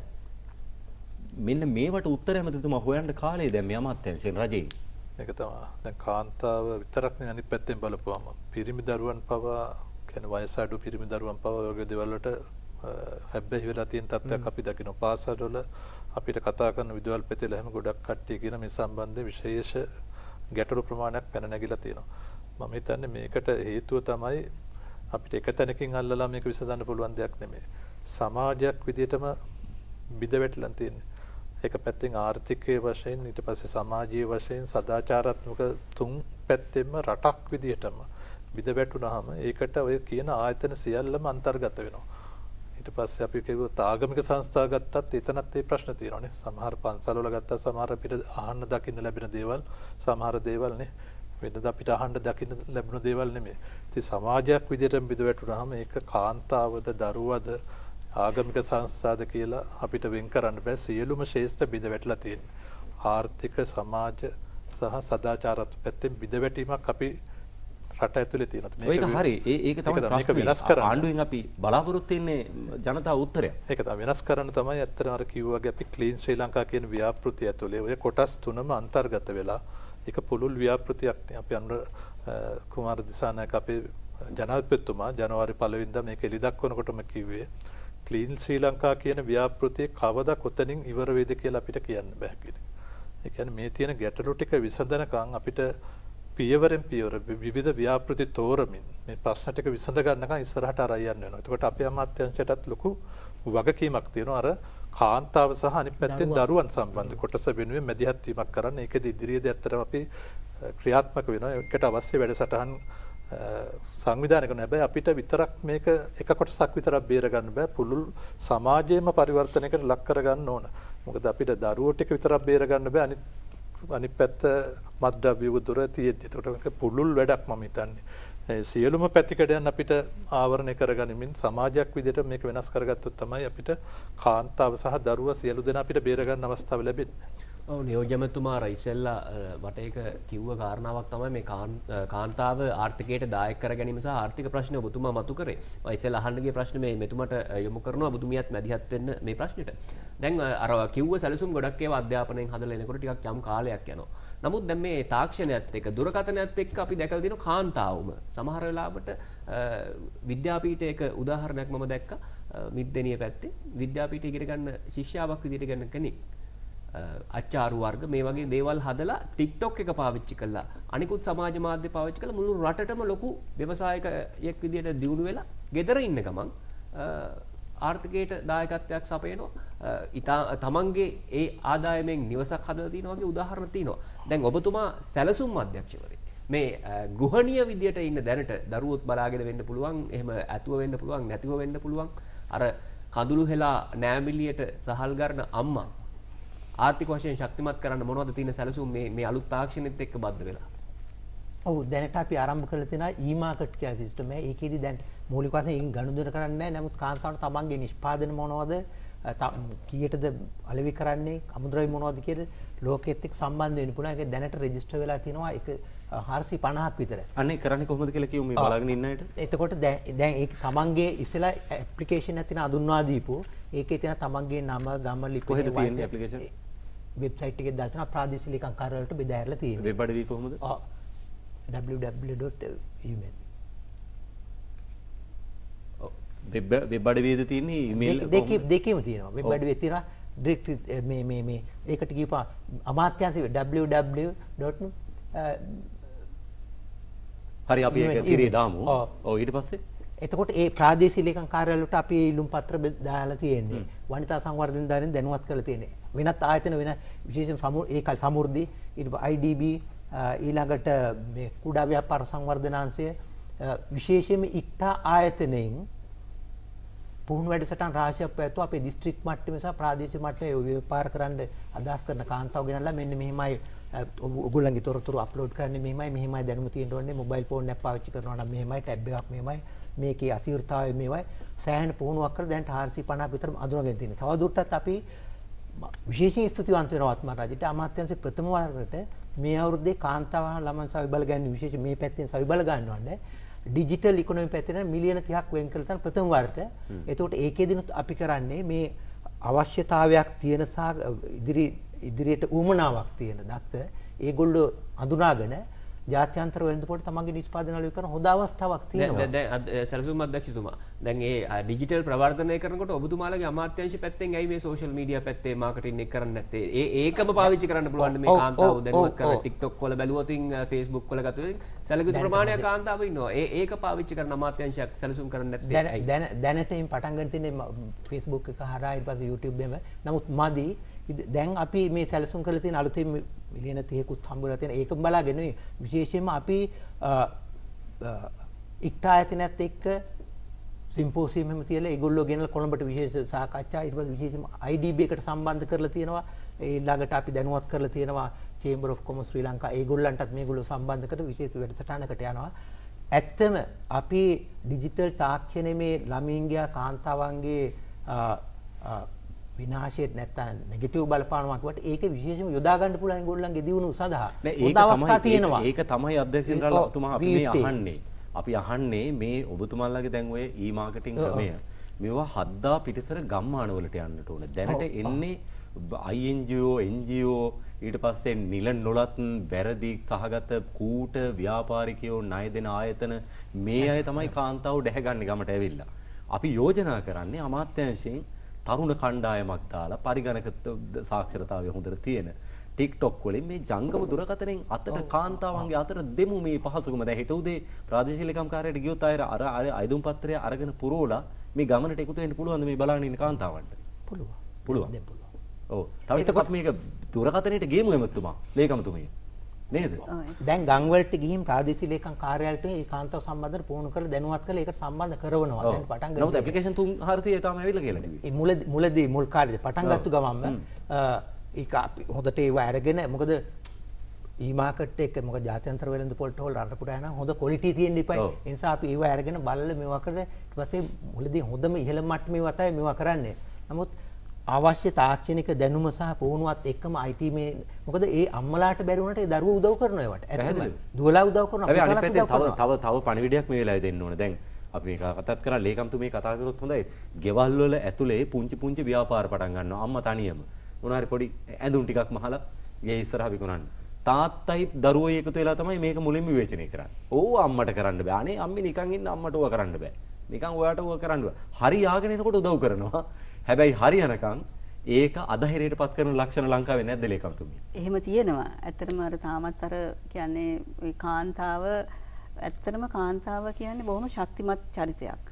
මේ සමාජීය ආකල්ප මත තමයි ඇය පස්සට ගිහිලා තියෙන්නේ. ඒකට ගෙදර මව හරි බිරිඳ හරි ආර්ථික වශයෙන් ශක්තිමත් නම් ඇත්තටම ගෙදර තියෙන ප්‍රශ්න ගොඩක් ලැහ ගන්න පුළුවන්. ඉතින් ඒකෙදී අර මුල්ලාදියරදී ඕ වගේ පොඩි පොඩි කියන්නේ ඒ වගේ මේ අධෛර්යමත් කිරීම තියෙන්න පුළුවන්. නමුත් ඉතින් අපි කාන්තාවට හැම වෙලෙම අපි මේ කාන්තා කාර්ය සංවිධාන ජාලයක් තියෙනවනේ මුළු ලංකාව පුරාම.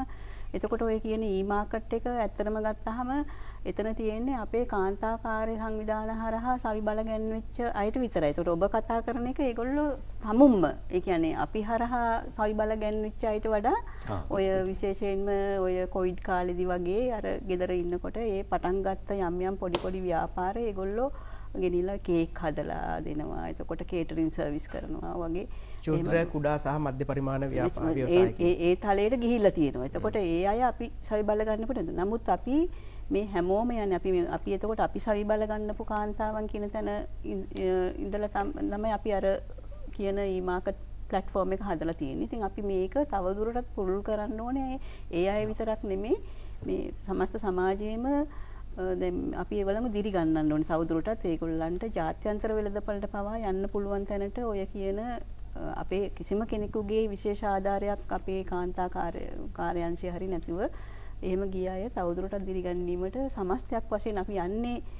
අන්තිමට අපි සමස්ත අර කියන අපේ නියෝජ්‍යමතුමා කිව්වා වගේ අර රාජ්‍යයේ අපිට හැම වෙලේම ඇමතුමියත් කියන්නේ අපි මෙහෙම අපේ ආයතන විදිහට ඊට පස්සේ අපි අමාත්‍යාංශ විදිහට ගත්තාම ඊට පස්සේ මුළු රටක් විදිහට ගත්තාම අපි යන්න ඕන ගමනක් තියෙනවා එක තැනක. දැන් ලේකම්තුමිය අපි මේ ප්‍රශ්න කරන්නේ කාන්තාවන්ගේ ආර්ථික ශක්තිය හදන්න. දැන් ජාතික රූපවාහිනියට විශේෂ අයිතියක් තියෙනවා. අපි එහෙම හදලා තියෙනවා. 2006 අවුරුද්දේ ඉඳන් නුගසෙවන වගේ වැඩසටහන් කාන්තා වැඩසටහන් උදෑසන වරුව පුරා එහෙම ව්‍යවසායකයෝ අපි හදලා තියෙනවා. දැන් මේක තවදුරටත් ඉස්සරහට යන්න ඕන නිසා මේ බලන් ඉන්න අයට මේක පැය දෙකක හිස් සාකච්ඡාවක් නොවෙන්න ඕන නිසා මේක කරන්නේ. දැන් මේ අලුත් තාක්ෂණෙත් එක්ක බද්ධ වීම දැන් රාජ්‍ය යාන්ත්‍රණය ඇතුලේ ඔබතුමියලාගේ අර කීව කාරණාවත් එක්ක මොකද්ද ආර්ථික ප්‍රශ්න තියෙනවද මේ පරිගණක වෙන්න පුළුවන් ඒවත් එක්ක යන්න මොනවා හරි එහෙම ගැටලු තියෙනවද ප්‍රතිපත්තිමය සම්පාදනය අර තැනට ගෙනියනකොට?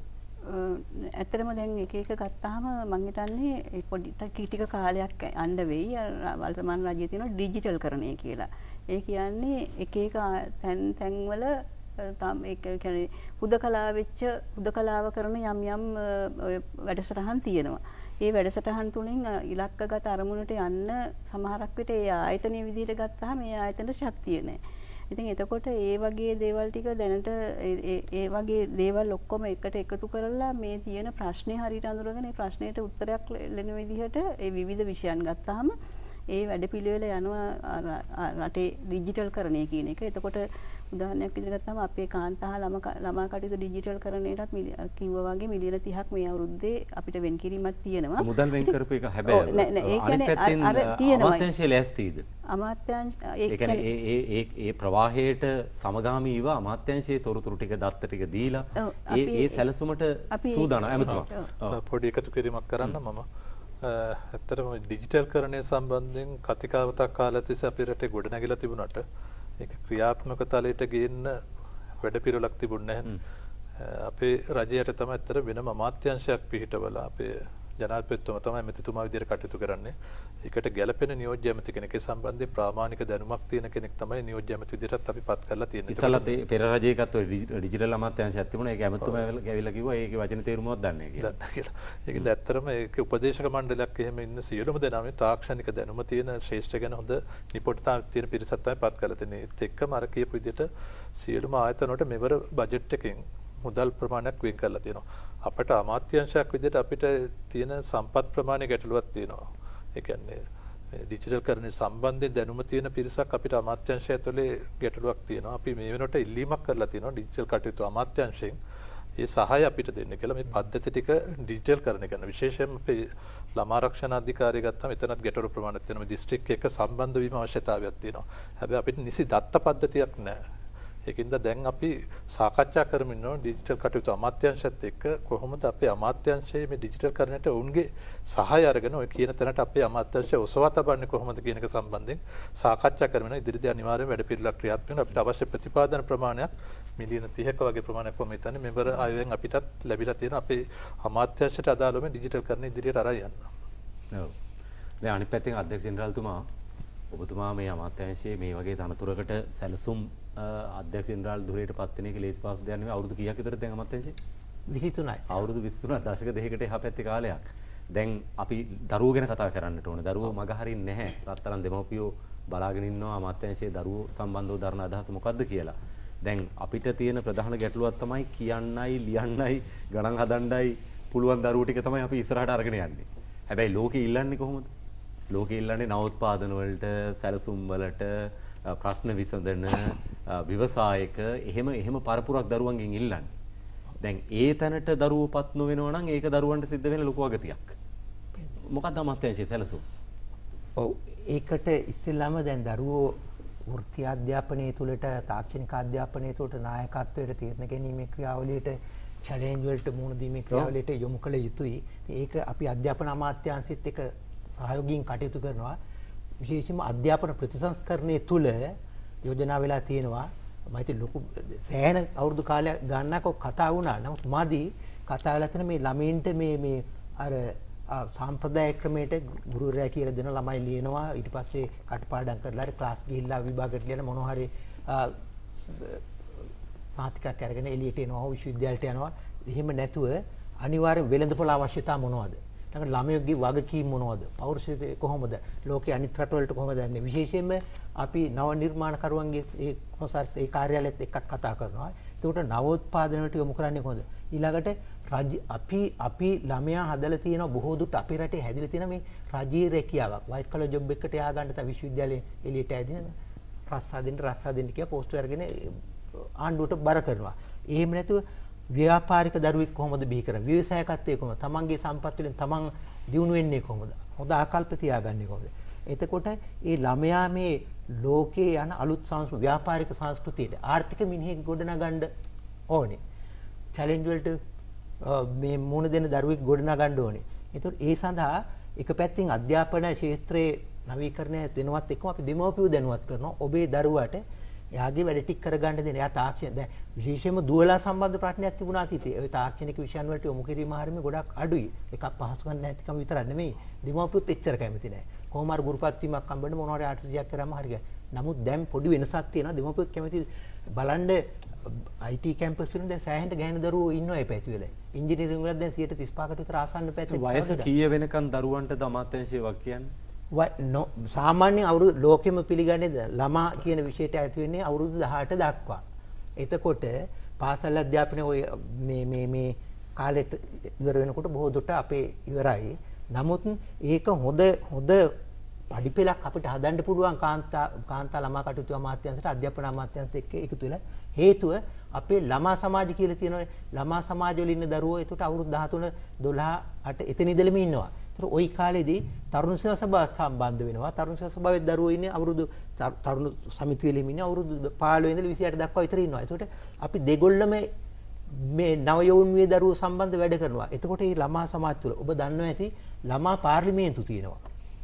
දැකලා ඇති කොච්චර ශිෂ්‍ය පාර්ලිමේන්තු කොච්චර දක්ෂව කතා කරනවා රටේ ප්‍රශ්න කතා කරනවා නෑ හරි නෑ අධ්‍යක්ෂකතුමා අපි ඒක නෙමෙයි අහන්නේ අපි අහන්නේ දැන් අවුරුදු 18 දක්වා දරුවන්ට වග කියනවනේ ඔව් ඒ වග කියනකොට බිඳුවේ ඉඳලා කෙනෙක් මව කුසේ ඉන්න දරුවගේ ඉඳලා 18 දක්වා ඉගෙන ගන්න වයසේ දරුවෝ හැලෙනවා යම් ශිෂ්‍යත්ව විභාගයෙන් හැලෙනවා සාමාන්‍ය පෙළේ උසස් පෙළින් හැලෙනවා මේ හැලෙන දරුවන්ට අමාත්‍යාංශය ඒ දරුවන්ගේ බර කරට ගන්න ප්‍රායෝගික වැඩේ කොහොමද ඔව් දැන් අවුරුදු 5න් හැලෙනකොට අපි ඉස්සෙල්ලම බලන්නේ කතා කරන්නේ ඇයි මේ හැලෙන්නේ කියලා. විශේෂයෙන් පිරිමි ළමයි හැලෙන්නේ.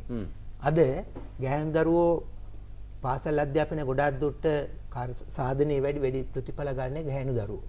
පිරිමි දරුවන්ගේ අඩුවක් තියෙන හේතුව එක්කෝ දරුවෝ වෙන බාහිර ක්‍රියාකාරකම් වලට ඉඳලා විශේෂයෙන් මේගොල්ලන්ට දුප්පත්කමත් එක්ක ලේසිම රැකියාවට ත්‍රිවිල් වලට හරි වෙන මොනවට හරි යන්න පුළුවන් කියලා යුද්ධයේ කාලේ ප්‍රශ්නයක් වුණා.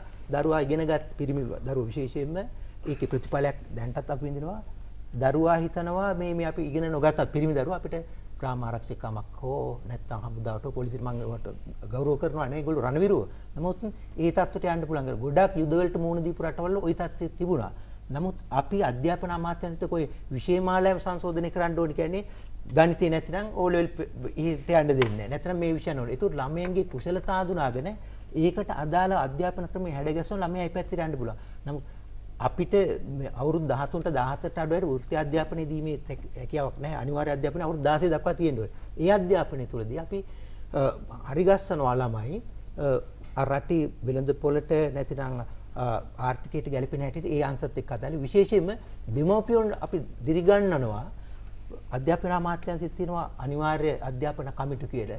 ඒ අධ්‍යාපන අමාත්‍යාංශයෙන් අපි එකතු වෙලා යන්නේ පාසල් යන වේදන. මම ඒකට පොඩ්ඩක් උත්තර දෙන්නද? එතකොට අපේ අමාත්‍යාංශයේ තියෙනවා පරිවාර සහ ළමා ආරක්ෂක සේවා දෙපාර්තමේන්තුව කියලා. එතකොට ওই ළමා ආරක්ෂක දෙපාර්තමේන්තුව යටතේ ප්‍රාදේශීය මට්ටමින් ස්ථානගත කරපු අර ප්‍රාදේශීය ලේකම් කාර්යාල මට්ටමින් ස්ථානගත කරපු ළමා හිමිකම් නිලධාරී කියලා කණ්ඩායමක් ඉන්නවා.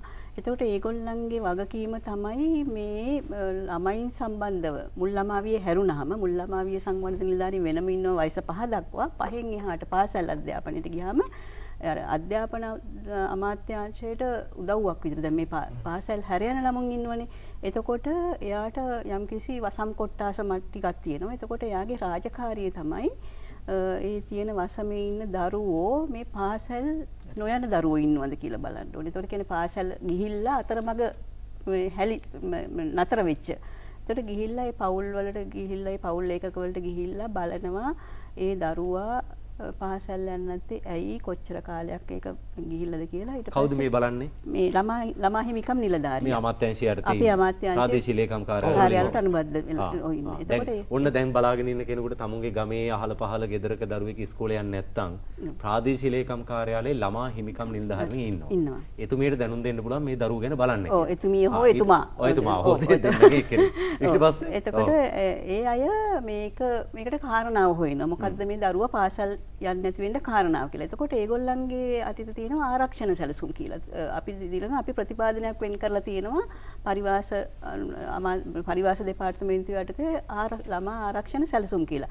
අන්නේ එතකොට ඒක මේ මොකද්ද මේකට ප්‍රශ්නේ මේ දරුවට ආර්ථිකමය වශයෙන් යම්කිසි ගැටලුවක් තියෙනවා. අනිවාර්යයෙන්ම ආර්ථික සාධක ගොඩක් වෙලාට එක්කෝ මේ ගෙදර ඉන්න තැනක් නැද්ද හරියට. එතකොට අපිට මේ නිවාසයක් එතකොට අපේ අර නිලධාරීන් අපේ අමාත්‍යාංශය දැන් මේ ළමා හිමිකම් නිලධාරියව ගත්තම් වගේම තව ඉන්නවා වනිතා සංවර්ධන නිලධාරී ඉන්නවා මුල් ළමාවියේ සංවර්ධන නිලධාරී ඉන්නවා. ඒ වගේ මේ සේරම ඉන්නේ ප්‍රාදේශීය ලේකම් කාර්යාලය. එතකොට අරයට පුළුවන් මේ ප්‍රශ්නය අඳුරගෙන එක්ක එයාට කෙලින්ම ආරක්ෂණ සැලසුමක් කරන්න පුළුවන්. එහෙම නැත්නම් අපි අර ඉන්න අනික් නිලධාරීලා අපි හිතමු හැබැයිටම ගම්වල ওই වැඩේ කෙරෙනවද? නෑ අපි දැන් මේ යාන්ත්‍රණය ශක්තිමත් කිරීමට තමයි ඇත්තටම අපි ඒක ගැන කතා කරලා තියෙනවා. අපි දැන් අලුතෙන් කතා කරලා තියෙනවා මේ අපේ නිලධාරීන් ටිකව හරි තැනකට එක තැනකට අපේ නිලධාරීන් විතරක් නෙමෙයි අපි තව ඉන්නවා මේ වෘත්තීය නිපුණතාවයේ සම්බන්ධ විධාතා නිලධාරීන් කියලා ඉන්නවා. එතකොට අර තාක්ෂණය අරන් යනවා. එතකොට අපි හිතමු මේ දරුවව මේ ඒ ළමයා ඉස්කෝලේ යන්න අකමැති නම් ඒ ළමයා වෘත්තීය අධ්‍යාපනයකට යොමු කරන්න පුළුවන් නම් අපේ නිලධාරියට පුළුවන් අන්න විධාතා නිලධාරියට මේ දරුවා යොමු කරන්න. සල්ලි තියනවද වෙන් කරලා ඒ වැඩවලට සල්ලි තියනවද වෙන් කරලා? සල්ලි තියනද මේ ආරක්ෂණ සැලසුම් කියන්නේ රුපියල් දැන් අපේ යටතේම අපිට පුළුවන් ඒ දරුවට පාසල් යන්නේ අවශ්‍ය උපකරණ ටික අරන් දෙන්න. පරිවාසෙත් තියෙන ඔබතුමලාගේ යටතේ? ඔව්. ඒකේ දරුවන්ට අඩත් දෙන්න හම්බෙන්නේ අය. දැන් මේ ඒක කලින් කලට වාර්තා වෙනවනේ කලින් කලට වාර්තා වෙනවා. ඒ කියන්නේ ඇත්තරම දැන් මේ පරිවාස කියන විෂය ගත්තාම පරිවාස නිවාස ටික තියෙන්නේ පළාත් සභාව යටතේ. එතකොට මේ පළාත් සභාවලත් පළාත් පරිවාස කොමසාරිස්වරු ඉන්නවා. ඉතින් මේ ඇත්තටම මේ නිවාස ගත්තාම දැනට අපිට ලියාපදිංචි නිවාස විදියට නිවාස 356ක් තමයි තියෙන්නේ. එතකොට දැන් ওই නිවාස රජයේ නිවාස විදියට 48කුත් ඉතුරු 308 පෞද්ගලික සහ වෙනත් ආයතන ක්‍රියාත්මක කරන. ඒ කියන්නේ පරිවාස දරුවෝ පෞද්ගලික අංශෙලොත් බලනවද? පෞද්ගලික අංශෙන් නියාමනයක් තියෙනවද රජයේ? නියාමනය කරන්න දැන් අපි ඒකට දැන් ඇත්තටම අපේ ජාතික ළමා ආරක්ෂණ අධිකාරී පනතෙන් තමයි දිවාසුර මධ්‍යස්ථාන සහ ළමා නිවාස නියාමනයට බලතල තියෙන්නේ. දැන් අපි මේකට මැදිහත් වෙලා අතීතය ගැන අපි කතා කරලා වැඩක් නැහැ. දැන් අපි වර්තමානයේ අපේ අමාත්‍යාංශ විදිහට අපි ළමා ආරක්ෂණ අධිකාරියේ යම්කිසි ආකාරයක නිලධාරී හිඟයක් තිබුණා. දැන් ඒකටත් අපි සාධාරණ විදිහට කතා කරලා විසඳුමක් ලැබලා තියෙනවා නිලධාරී හිඟියට. එතකොට මේ අවුරුද්ද තුල අපි ඒගොල්ලන්ට දැන් ඉලක්කයක් දීලා තියෙනවා මේ දිවාසුර මධ්‍යස්ථාන සහ මේ ළමා නිවාස නියාමනය සම්බන්ධයෙන් ඔන්න හොඳ ප්‍රවෘත්තියක් අපිට මත වුණා. ඒ කියන්නේ මීට පස්සේ පරිවාස බහරේ ඉන්න දරුවන්ට කිසිම අපචාර කටයුත්තක් මේ රජය යටතේ හෝ ඉදිරියට සිද්ධ නොවෙන්න අවශ්‍ය කරන වැඩපිළිවෙල ඔබතුමාලා හදනවා. එක්ස්කියුස් මි පොඩි සමා වෙන්නේ. ලේකම්තුමී ඉතාල පැහැදිලි කරා. ඊට අමතරව තව දෙයක් කියන්නේ. එතකොට ළමා නිවාස තියෙනවා අපේ 379. එතනින් 46යි රජේවා තියෙන්නේ. අනිත් ඒවා පුණ්‍යායතන හෝ ස්විච්ඡායතන සංවිධාන වලින් කරන්නේ. නමුත් අපේ ළමා හිමිකම් ප්‍රවර්ධන නිලධාරී කියන්නේ පරිවාසා ළමා ආරක්ෂක සේවා දෙපාර්තමේන්තුව අමාත්‍යාංශය යටතේ තියෙන අර පළාත් සභාවත් එක්ක එකතු වෙලා මොන්ට කිරීම කරනවා. නමුත් ওই ප්‍රශ්නේ තදින්ම තියෙනවා. ඒ නිසා මේ අවුරුද්දේ අමතර මිලියන 500ක් දීලා තියෙනවා රජෙන් ඒ ළමා නිවාසවල තියෙන පහසුකම් වැඩි කරන්න ඒ අර කළමනාකරණය දැනුවත් කරන්න ඒගොල්ලන්ගේ ක්වොලිටි වැඩි කරන්න ළමයින්ට සලකන්නේ කොහොමද කියලා ඊට පස්සේ ළමයින්ගේ සුබ සාධන වැඩි දියුණු කරන්න.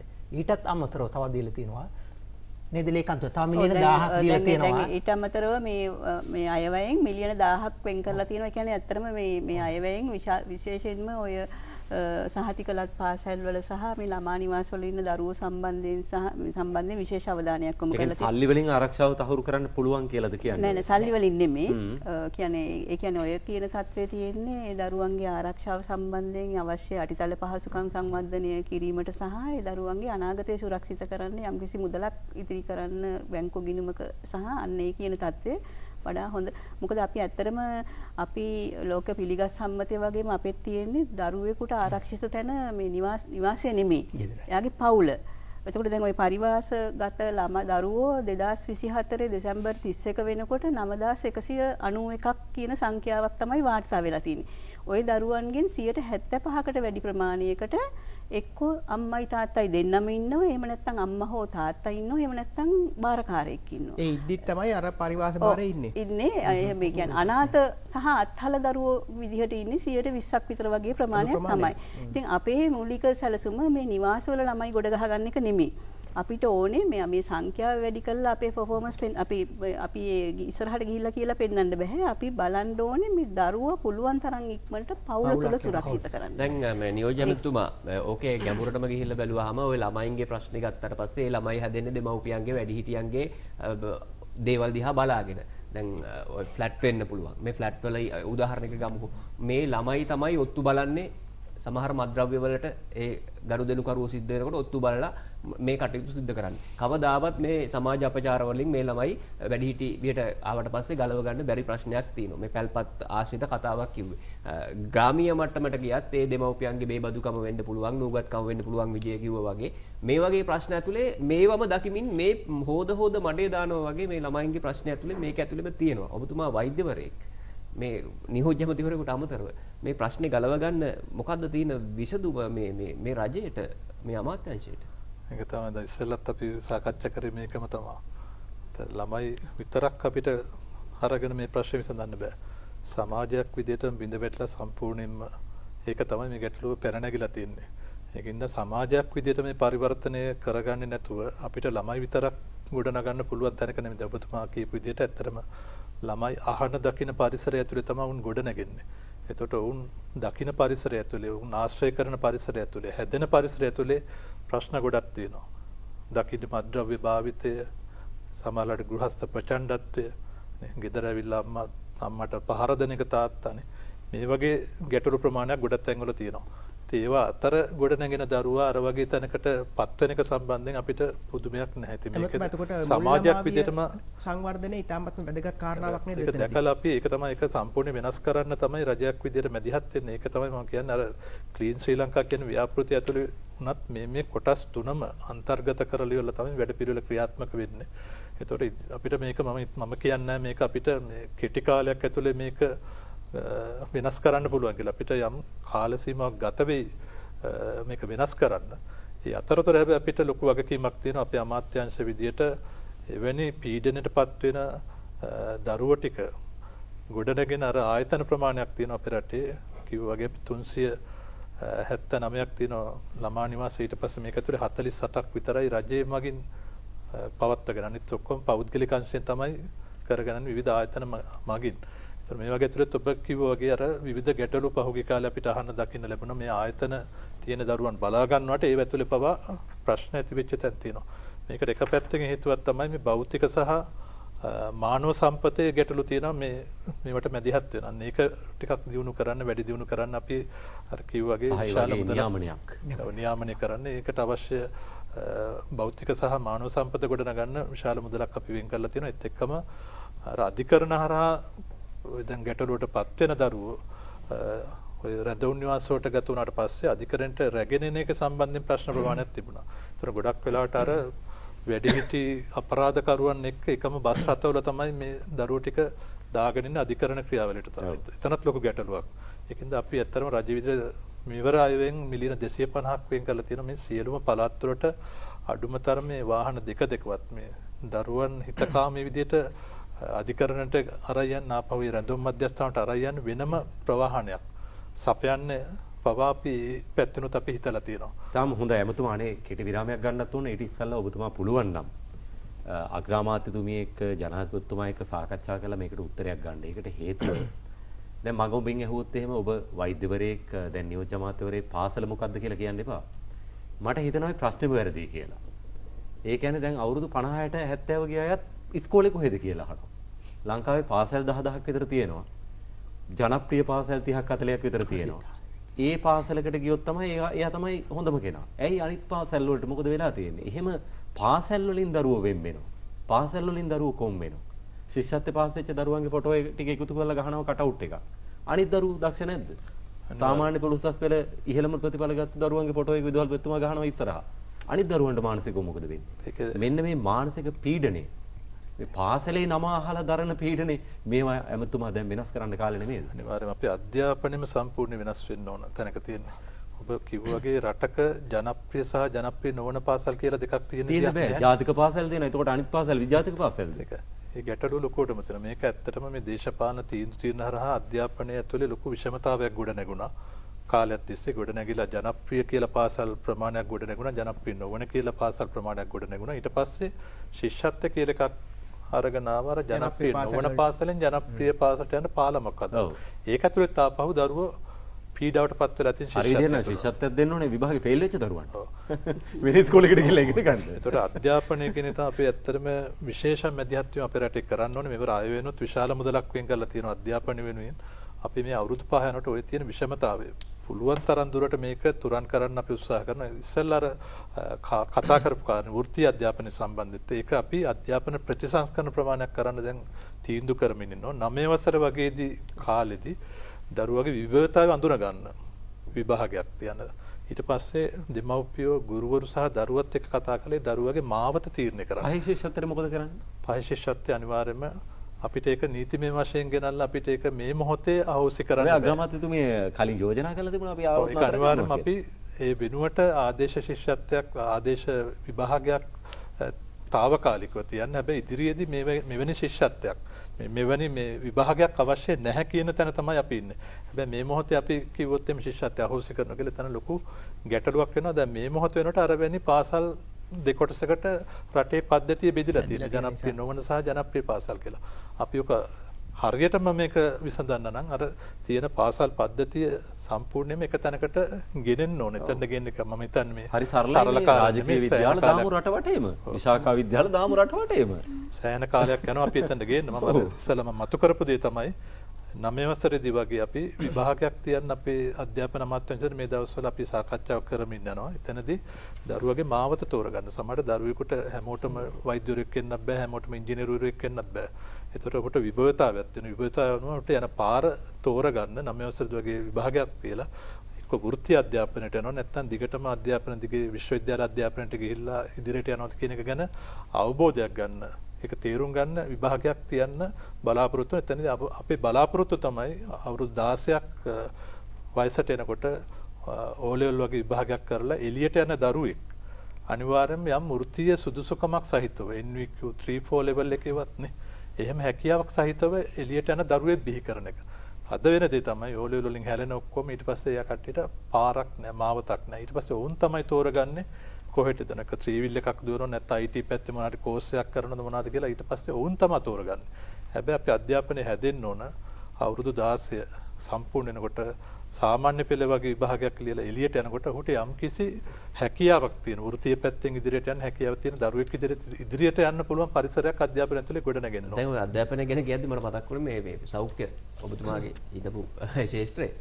මේ සෞඛ්‍ය ඇමතිතුමාගෙන් අපි ඇහුවා මේ රටේ තියෙන ජාතික රෝහල් තියෙනවා, දිස්ත්‍රික් රෝහල් තියෙනවා, ග්‍රාමීය රෝහල් තියෙනවා. මේවෙන් කීයෙන් කීයද හරියට බෙහෙතක් ගන්න පුළුවන්. ওই ප්‍රශ්නේම තමයි ඔය මේ ඉස්කෝල වලටත් තියෙන්නේ. සෞඛ්‍ය ඇමතිතුමා අර ආందోලනාත්මක ප්‍රවෘත්තියකුත් හදාගෙන මේ මේවට ඩොනේට් කරනකොට මෙන්න මේ ක්‍රයිටීරියා එකේ ඇවිල්ලා ඩොනේට් කරන්න කියලා යෝජනාවක් කරා. දැන් ওই ඉස්කෝලේ ප්‍රශ්නේ ගත්තොත් ආදී ශිෂ්‍යයෝ ටිකක් දියුණු තැන්වල වැඩ කරන දියුණු කම්පැනි වල වැඩ කරන නමගිය ආදී ශිෂ්‍යයෝ තමයි මේ පාසල තියෙන අර ලොකු සම්පත් ප්‍රමාණයක් තියෙන පාසල් වල තව සම්පත් වැඩි කරන්නේ.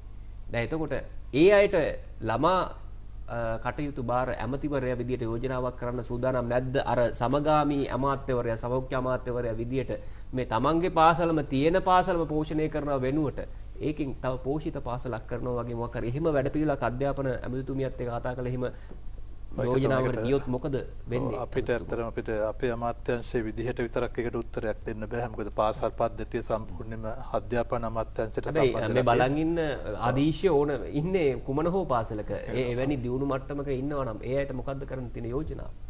ඒක හොඳයි. ඇත්තටම මේ කට්ටියටත් එහෙම ඇත්තටම අපි දුෂ්කර පාසල් ගොඩක් තියෙනවා. පාසල් පද්ධතිය කොහේ ඉගෙන ගත්තත් දරුවෙක් නේද? කිලිනොච්චියේ හිටියත් නුවරඑළිය ලයිමක හිටියත් කොළඹත් ඉගෙන ගත්තත් මේ රටේ දරුවෙක්නේ. එතකොට අපේ ප්‍රතිපත්තිය තමයි දරුවා ඉන්න තැන හෝ දරුවගේ තාත්තගේ සාක්කුවේ තියෙන මුදල් ප්‍රමාණය හෝ මත දරුවගේ අධ්‍යාපනයේ තීරණය නොවිය යුතුයි කියන එක තමයි රජයේ විදිහට අපේ ඉන්න ප්‍රතිපත්තිය. ඉතින් රජයේ විදිහට මේ තියෙන ආර්ථික අර්බුදයත් එක්ක අපි බිඳවැටිච්ච රටක් තමයි යම් තැනකට ගොඩනගලා ඉවරලා ඊට පස්සේ මේ අයවැය තුනත් අධ්‍යාපනයට සහ සෞඛ්‍යයට විශාල මුදලක් වෙන් කරලා තියෙන්නේ. අපේ ඉලක්කය තමයි මේ පාසල් පද්ධතිය සමතැනට ගේන එක. ඒකෙදි හැබැයි දැන් ඔය කියන පාසල් වල ඉන්න ආදිශිෂ්‍යයන්ට මම හිතන්නේ හොඳ ලොකු ආදිශ සංගම් තියෙනවා. මගේ පාසල ගත්තත් එහෙම පාසල අවශ්‍ය නැහැ. එහෙම ලොකු මුදල් ප්‍රමාණයක් තියෙනවා. තිබුණාට ඇත්තටම ගොඩක් වෙලාවට වෙන දේ තමයි තමන්ගේ පාසලට විතරයි මේ සංවර්ධනය උදා කරලා දෙන්න උත්සාහ කරන්නේ. හොඳ යෝජනාවක් ඔබ පැත්තෙන් මතුනේ. එවැනි පාසල් වලට අපිට අධ්‍යාපන අමාත්‍යාංශත් එක්ක සම්බන්ධ වෙලා අවශ්‍යතාව තියෙන පාසල් තෝරගෙන එහෙම උදව් කරන්න වැඩ පිළිවෙලක් හදනවා නම් මම හිතන්නේ ගොඩක් හොඳයි. මේක මම හිතන්නේ අධ්‍යාපන අමාත්‍යාංශයත් ටිකක් හිතන්න ඕන කාරණා. හිතන්න ඕනේ. ඇත්තටම හැබැයිටම ඔව් අපි රංගන අපි කෙටි විරාමයක් අපි කෙටි විරාමයක් ලබාගෙන නැවතත් සම්බන්ධ වෙමු. බලබලා හිටියේ හොඳම වෙලා වෙනකන් නේද? මෙන්න මුදල් හදිස්සියකට විසඳුම් හොයන අයට හොඳම වෙලාව. දැන් සුපර් බෝල්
හොඳයි අපි විරාමයෙන් අනතුරුව නැවතත් එකතු වෙලා සිටින මහජන දිනය සමග අද අපේ ආරාධිතයින් බවට පත් උනේ කාන්තා හා ළමා කටයුතු නියෝජ්‍ය අමාත්‍යතුමත් එම අමාත්‍යාංශ ලේකම්තුමා සහ අධ්‍යක්ෂ ජෙනරාල් සැලසුම් වශයෙන් කටයුතු කරන ජයසිංහ මැතිතුමා. ඉතින් නියෝජ්‍ය මැතිතුමා పూర్ව ළමාවිය මොන්ටිසෝරි වයස දක්වා වෙන අපි සාමාන්‍යයෙන් දන්න විදිහට කිව්වොත් මේක ඊටාම වැදගත් කාර්යභාරයක් වෙනවා. මනෝවිද්‍යාත්මකව ගත්තත් පෝෂණය පැත්තෙන් ගත්තත් සමාජයට අපරාධකරුවෙක්ද සාමකාමී දරුවෙක්ද මේ පුරවැසියෙක්ද බිහි කරන්න කියන මේ සියලු කාරණාවන්ට පදනම සකස් වෙන්නේ මේ పూర్ව ළමාවියේ.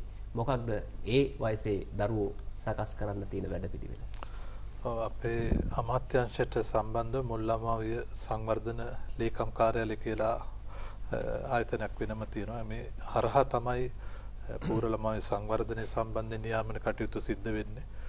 එතකොට මේකේ තියෙන විශේෂත්වය තමයි හැබැයි අපිට 13 වෙනි සංශෝධනය හරහා පළාත් සභාවලට බලතල විදිලා ගිහිල්ලා තියෙනවා. ඒතකොට පළාත් සභාවකට පුළුවන් ඒ කට්ටියට ඒ පළාත් සභාවට අදාළව ප්‍රඥප්තියක් ගොඩනගා ගන්න.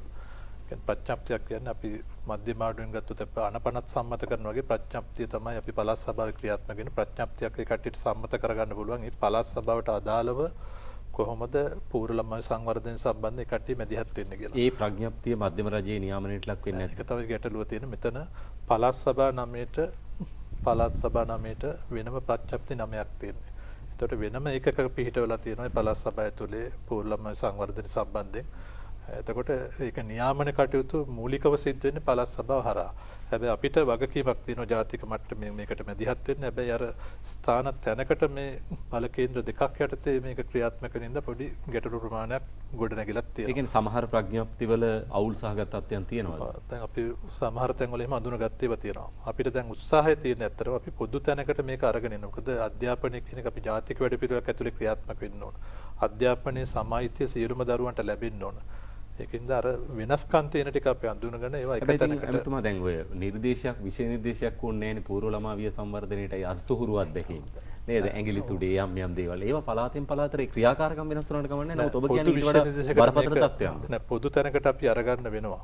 එතකොට අපි දකින්නෝනේ ලොකු විෂමතාවයක් මේ පෙර පාසල් ඇතුලේ.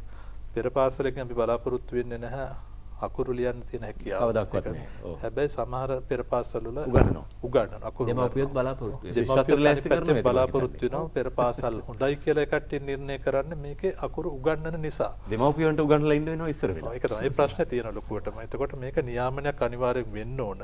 පොදු වැඩ පිළිවෙලක් ඇතුලේ පොදු කරිකියුලම් එකක් අපි මේකට ගෙනෙන්න ඕන. අනිත් පැත්තෙන් පෙර පාසල් උගන්වන ගුරුවරයෝ සම්බන්ධයෙන් ඒ සම්බන්ධ නියාමනයකුත් වෙන්න බෑ. ඒකට විවිධ ඩිප්ලෝමා ආයතන තියෙනවා. අපි මම හිතන්නේ 65ක් වගේ ප්‍රමාණයක් තියෙනවා අපේ රටේ පෙර පාසල් ගුරුවරයන්ට ඩිප්ලෝමා පිරිනමන. ඉතින් මේවා ඇතුළේ විෂය නිර්දේශයේ ගැටළු ප්‍රමාණයක් අනේ තුමිලාට නම් ඉතින් නියාමනයේ වගේම පහසුකම් ටිකක් කවදාකවත් ලිප්ටන් වටරවම පැත්තට ඇවිල්ලා උද්ඝෝෂණ කරලා අපිට දියව් කියලා එහෙම කෑ ගහපු අය නෙමෙයි. ඒකට පොඩ්ඩක් රජේ මොනවද ලැබෙන්නේ? ඒ පැත්තට රජය අපි හිතලා තියෙනවා. ඔබ දන්නවා ගුරු අභිමානී කියලා අපි කටිර දීමනාවකුත් දෙමින් තිබුණ රුපියල් 5000ක මෙවර ආය හරහා අපි රුපියල් 6000 දක්වා දීමනාව වැඩි කරලා තියෙනවා. පහසුකම් ටිකක් දෙමු අපි. මේකම තමයි දැන් මේවයි දැන් මුල් ළමාවිය සංවර්ධනය කිව්වහම ඕක මේ කියන්නේ මව් කුස පිළිසිඳ ගත්ත දවසේ ඉඳන් බිඳුව කියන දවසේ ඉඳලා අවුරුදු 5 වෙනකම්. ඕක ඇතුලෙන් පෙර පාසල වෙන්නේ අවුරුදු 3යි 5යි ඇතුලේ. ඉතින් එතකොට දැන් ওই පෙර පාසල් කියන විෂය 13 වෙනි ආණ්ඩු ක්‍රම ව්‍යවස්ථාවෙන් පළාත් සභාවල පැවිදිලා තියෙනවා. නමුත් අපේ අමාත්‍යාංශය යටතේ තියෙන මුල් ළමාවිය සංවර්ධනය පිළිබඳව ජාතික ලේකම් කාර්යාලය කියන එක තියෙන්නේ. එතකොට ඒක අමාත්‍ය මණ්ඩල පත්‍රිකා තුලින් ඒ විෂය මෙතෙන්ට මේ විෂයට සම්බන්ධයෙන් කටයුතු කරන මධ්‍යස්ථ තැන විදිහට පත් වෙලා තියෙනවා. එතකොට ඇත්තටම මේ යටතේ මුල් ළමාවිය සංවර්ධනය පිළිබඳ ජාතික ලේකම් කාර්යාලයේ මැදිහත් වීමෙන් තියෙනවා මුල් ළමාවිය සංවර්ධනය පිළිබඳ ජාතික ප්‍රතිපත්ති. එතකොට මේ ජාතික ප්‍රතිපත්තිය පදනම් වෙලා හදපු 5 අවුරුදු ක්‍රියාකාරී සැලසුම්. එතකොට පෙර පාසල් ගත්තොත් පෙර පාසල් ගුරුවරයන්ගේ මාර්ගෝපදේශ. කියන්නේ ඒක ජාතික මට්ටමින් හදලා තියෙන්නේ මුළු ලංකාව පුරාම එකම ක්‍රමවේදයකට මේක වෙන්න ඕනේ කියන එක. දැන් අපි උදාහරණයක් විදිහට ගත්තොත් අපි පළාත් සභාවල පාසල් තියෙනවා, මධ්‍යම රජයටදී පාසල් තියෙනවා. හැබැයි කොහොම වුණත් ශිෂ්‍යත්වයේ ගත්තොත් මුළු ලංකාවෙම ඉන්න දරුවන්ට එකම. එතකොට සාමාන්‍ය පෙළ ගත්තොත් වෙනසක් නැහැ. අන්නේ කියන පදනමේ ඉඳලා මේ ඔක්කොම ගයිඩ්ලයින් මේ කියන්නේ පෙර පාසල් වල සම්බන්ධයෙන් තියෙන ප්‍රමිති මේවා ඔක්කොම හදලා තියෙනවා. නමුත් ඔය අපේ මේ ගරු නියෝජ්‍ය ඇමතුමා ප්‍රකාශ කළ විදිහට ඔය යම් ප්‍රශ්න තියෙනවා අපිට මේක පෙනිලා තියෙනවා යම් තැන්වල ඒ ජාතික ප්‍රතිපත්ති හදලා තිබුණාට වෙනස් ආකාරයෙන් කටයුතු කරනවා. ඒ ජාතික ප්‍රතිපත්ති ඉක්මවා යමින් පළාත් සභා ප්‍රඥප්ති හදනවා කියන එකද ඔබතුමී කියන්නේ? ඒ වගේ තත්ත්වෙනුත් තියෙනවා. ඉතින් ඒකින්ද මේ අපි ඒවා ඉතාමත්ම සාමකාමීව දැන් කතා කරගෙන මේක එක තැනකට අරගෙන මේ කියන්නේ දැන් මේ තියෙන අපිට ඔක්කොම තියෙනවා ප්‍රතිපත්ති එතකොට ප්‍රතිපත්තිත් එක්ක ක්‍රියාකාරී සැලසුම් ගයිඩ්ලයින් මේ ප්‍රතිපාසලක් උනහම ඒකට තියෙන්න ඕන සම්මත මොනවද කියන එක ඒ වගේ වටපිටාව ඉන්න ගුරුවරුන්ගේ සුදුසුකම් මොනවද ඒ හැම දෙයක්ම තියෙනවා. ඉතින් මේ ඔක්කොමත් එක්ක අර මුල්ලම් මේ පෙර පාසල කියන්නේ ඔය අවුරුදු 5 ඇතුළත යම් කිසි තැනකදී දරුවා එක ස්ථානගත කරලා දෙන ඔය අධ්‍යාපනය කියන එක ඔය කාලේ පුරාම තියෙනවා. ඒක ගෙදරදී දෙමව්පියන් අතිනුත් ඒ කියන්නේ ඔය කියන කාරණාව මේ තියෙනවා. ඉතින් ඔය වගේ තත්ත්වයක් යටතේ තමයි තියෙන්නේ. ඉතින් අපි යම් ගැටලු සහගත තත්ත්වයන් තියෙනවා. අපි ඒව එක තැනකට අරගෙන යාමට කොච්චර කාලයක් අපිට මේවට යයිද කියන ප්‍රශ්නේ අපිට තියෙන ලේකම්තුමෝ. දැන් මේ බලාගෙන ඉන්න ජන දෙමව්පියෝ කියයි පළාත් සභා පෙර පාසල් මධ්‍යම රජයේ පෙර පාසල් අපේ නෙමෙයි මේවා රජයේ වැඩ. එතකොට ඇයි දෙගොල්ල අතර පෑහීමකට එන්න බැරි? ඇයි ජනාධිපතිතුමාට මේ වගේ පොඩ්ඩක් නියාමනයකට එන්න බැරි කියලා මේ පොඩ්ඩක් මෙතන ප්‍රශ්නේ අපි අඳුරගත්තනේ. මධ්‍යම රජයේ ප්‍රඥප්තියේ මේ ජාතික ප්‍රතිපත්ති ඉක්මවා යමින් පළාත් සභාවල ප්‍රඥප්තිය හදනවා නම් මේක ගැටලුවක්. ඒක කොහොමද අපි වෙනස් කරන්නේ? නැදතර පෙර පාසල් කියන ශේෂ්ත්‍රය ගත්තාම ප්‍රාදේශ සභා සහ පළාත් පාලන ආයතන යටතේ සෘජුවම ක්‍රියාත්මක වෙනම 14යි තියෙන්නේ. වැඩිපුරම ලංකාවේ මම හිතන්නේ 95%කටත් වැඩි ප්‍රමාණයක් තියෙන පෞද්ගලික අංශයේ විදිහට තමයි පෙර පාසල් ක්‍රියාත්මක වෙන්නේ. ඒතර පෞද්ගලික අංශයෙන් ක්‍රියාත්මක වෙන පෙර පාසල් නියාමනය කටයුත්තට තමයි අපි මැදිහත් වෙන්නේ ඇත්තටම.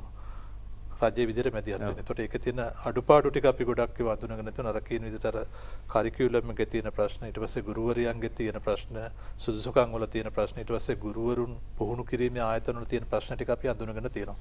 එතකොට අපි ඒවා ටික නියාමනය කරන්න වැඩපිළිවෙල දැන් මේ වෙනකොට අපි අමාත්‍යාංශයේ විදිහට අපි දැන් සාකච්ඡා කරමින් අර ගයිඩ්ලයින් ඔක්කොම තියෙනවා. අතර ඉස්සර ඉඳලා හදපුවා තියෙනවා. මේවා තියෙන්න ඕන පහසුකම් ප්‍රමාණය, ඉඩ ප්‍රමාණය, ඊට පස්සේ ඒක පෙර පාසල ඇතුළේ තියෙන්න ඕන පරිසරය සම්බන්ධයෙන් මේ සියල්ල සම්බන්ධයෙන් ගයිඩ්ලයින් තිබුණාට මේවා ක්‍රියාත්මක වීම තමයි ලොකු ගැටලු ප්‍රමාණයක් තියෙන්නේ. ඉතින් අපි පළාත් සභාවත් එක්කත් වෙනම සාකච්ඡා කරන්න බලාපොරොත්තු වෙනවා. අපේ තියෙන පළාත් සභා 9ම එක්ක වෙන අපි සම්බන්ධ වෙලා එතනින් නිලධාරීනුත් එක්ක කතා බහක් කරගෙන මේවා කොහොමද වෙනස් කරන්න කියලා අපි ඉදිරියේදී සාකච්ඡා කරමින් පොදු විදිහට පොදු වැඩ පිළිවෙලක් ඇතුළේ මේක ක්‍රියාත්මක කරන්න අපි අවසන් කරමු. තප්පර කීපයකින් අර මද්රසා සහ අරාබි පාසල් වල අධ්‍යක්ෂ ජෙනරාල්තුමා තත්ත්ව ටිකක් නිරීක්ෂණය කළොත් හොඳ නැද්ද? ඒවා ගැන ටිකක් අඩුවෙන් බැලනවා වගේ නේද? අනිවාර්යයෙන්.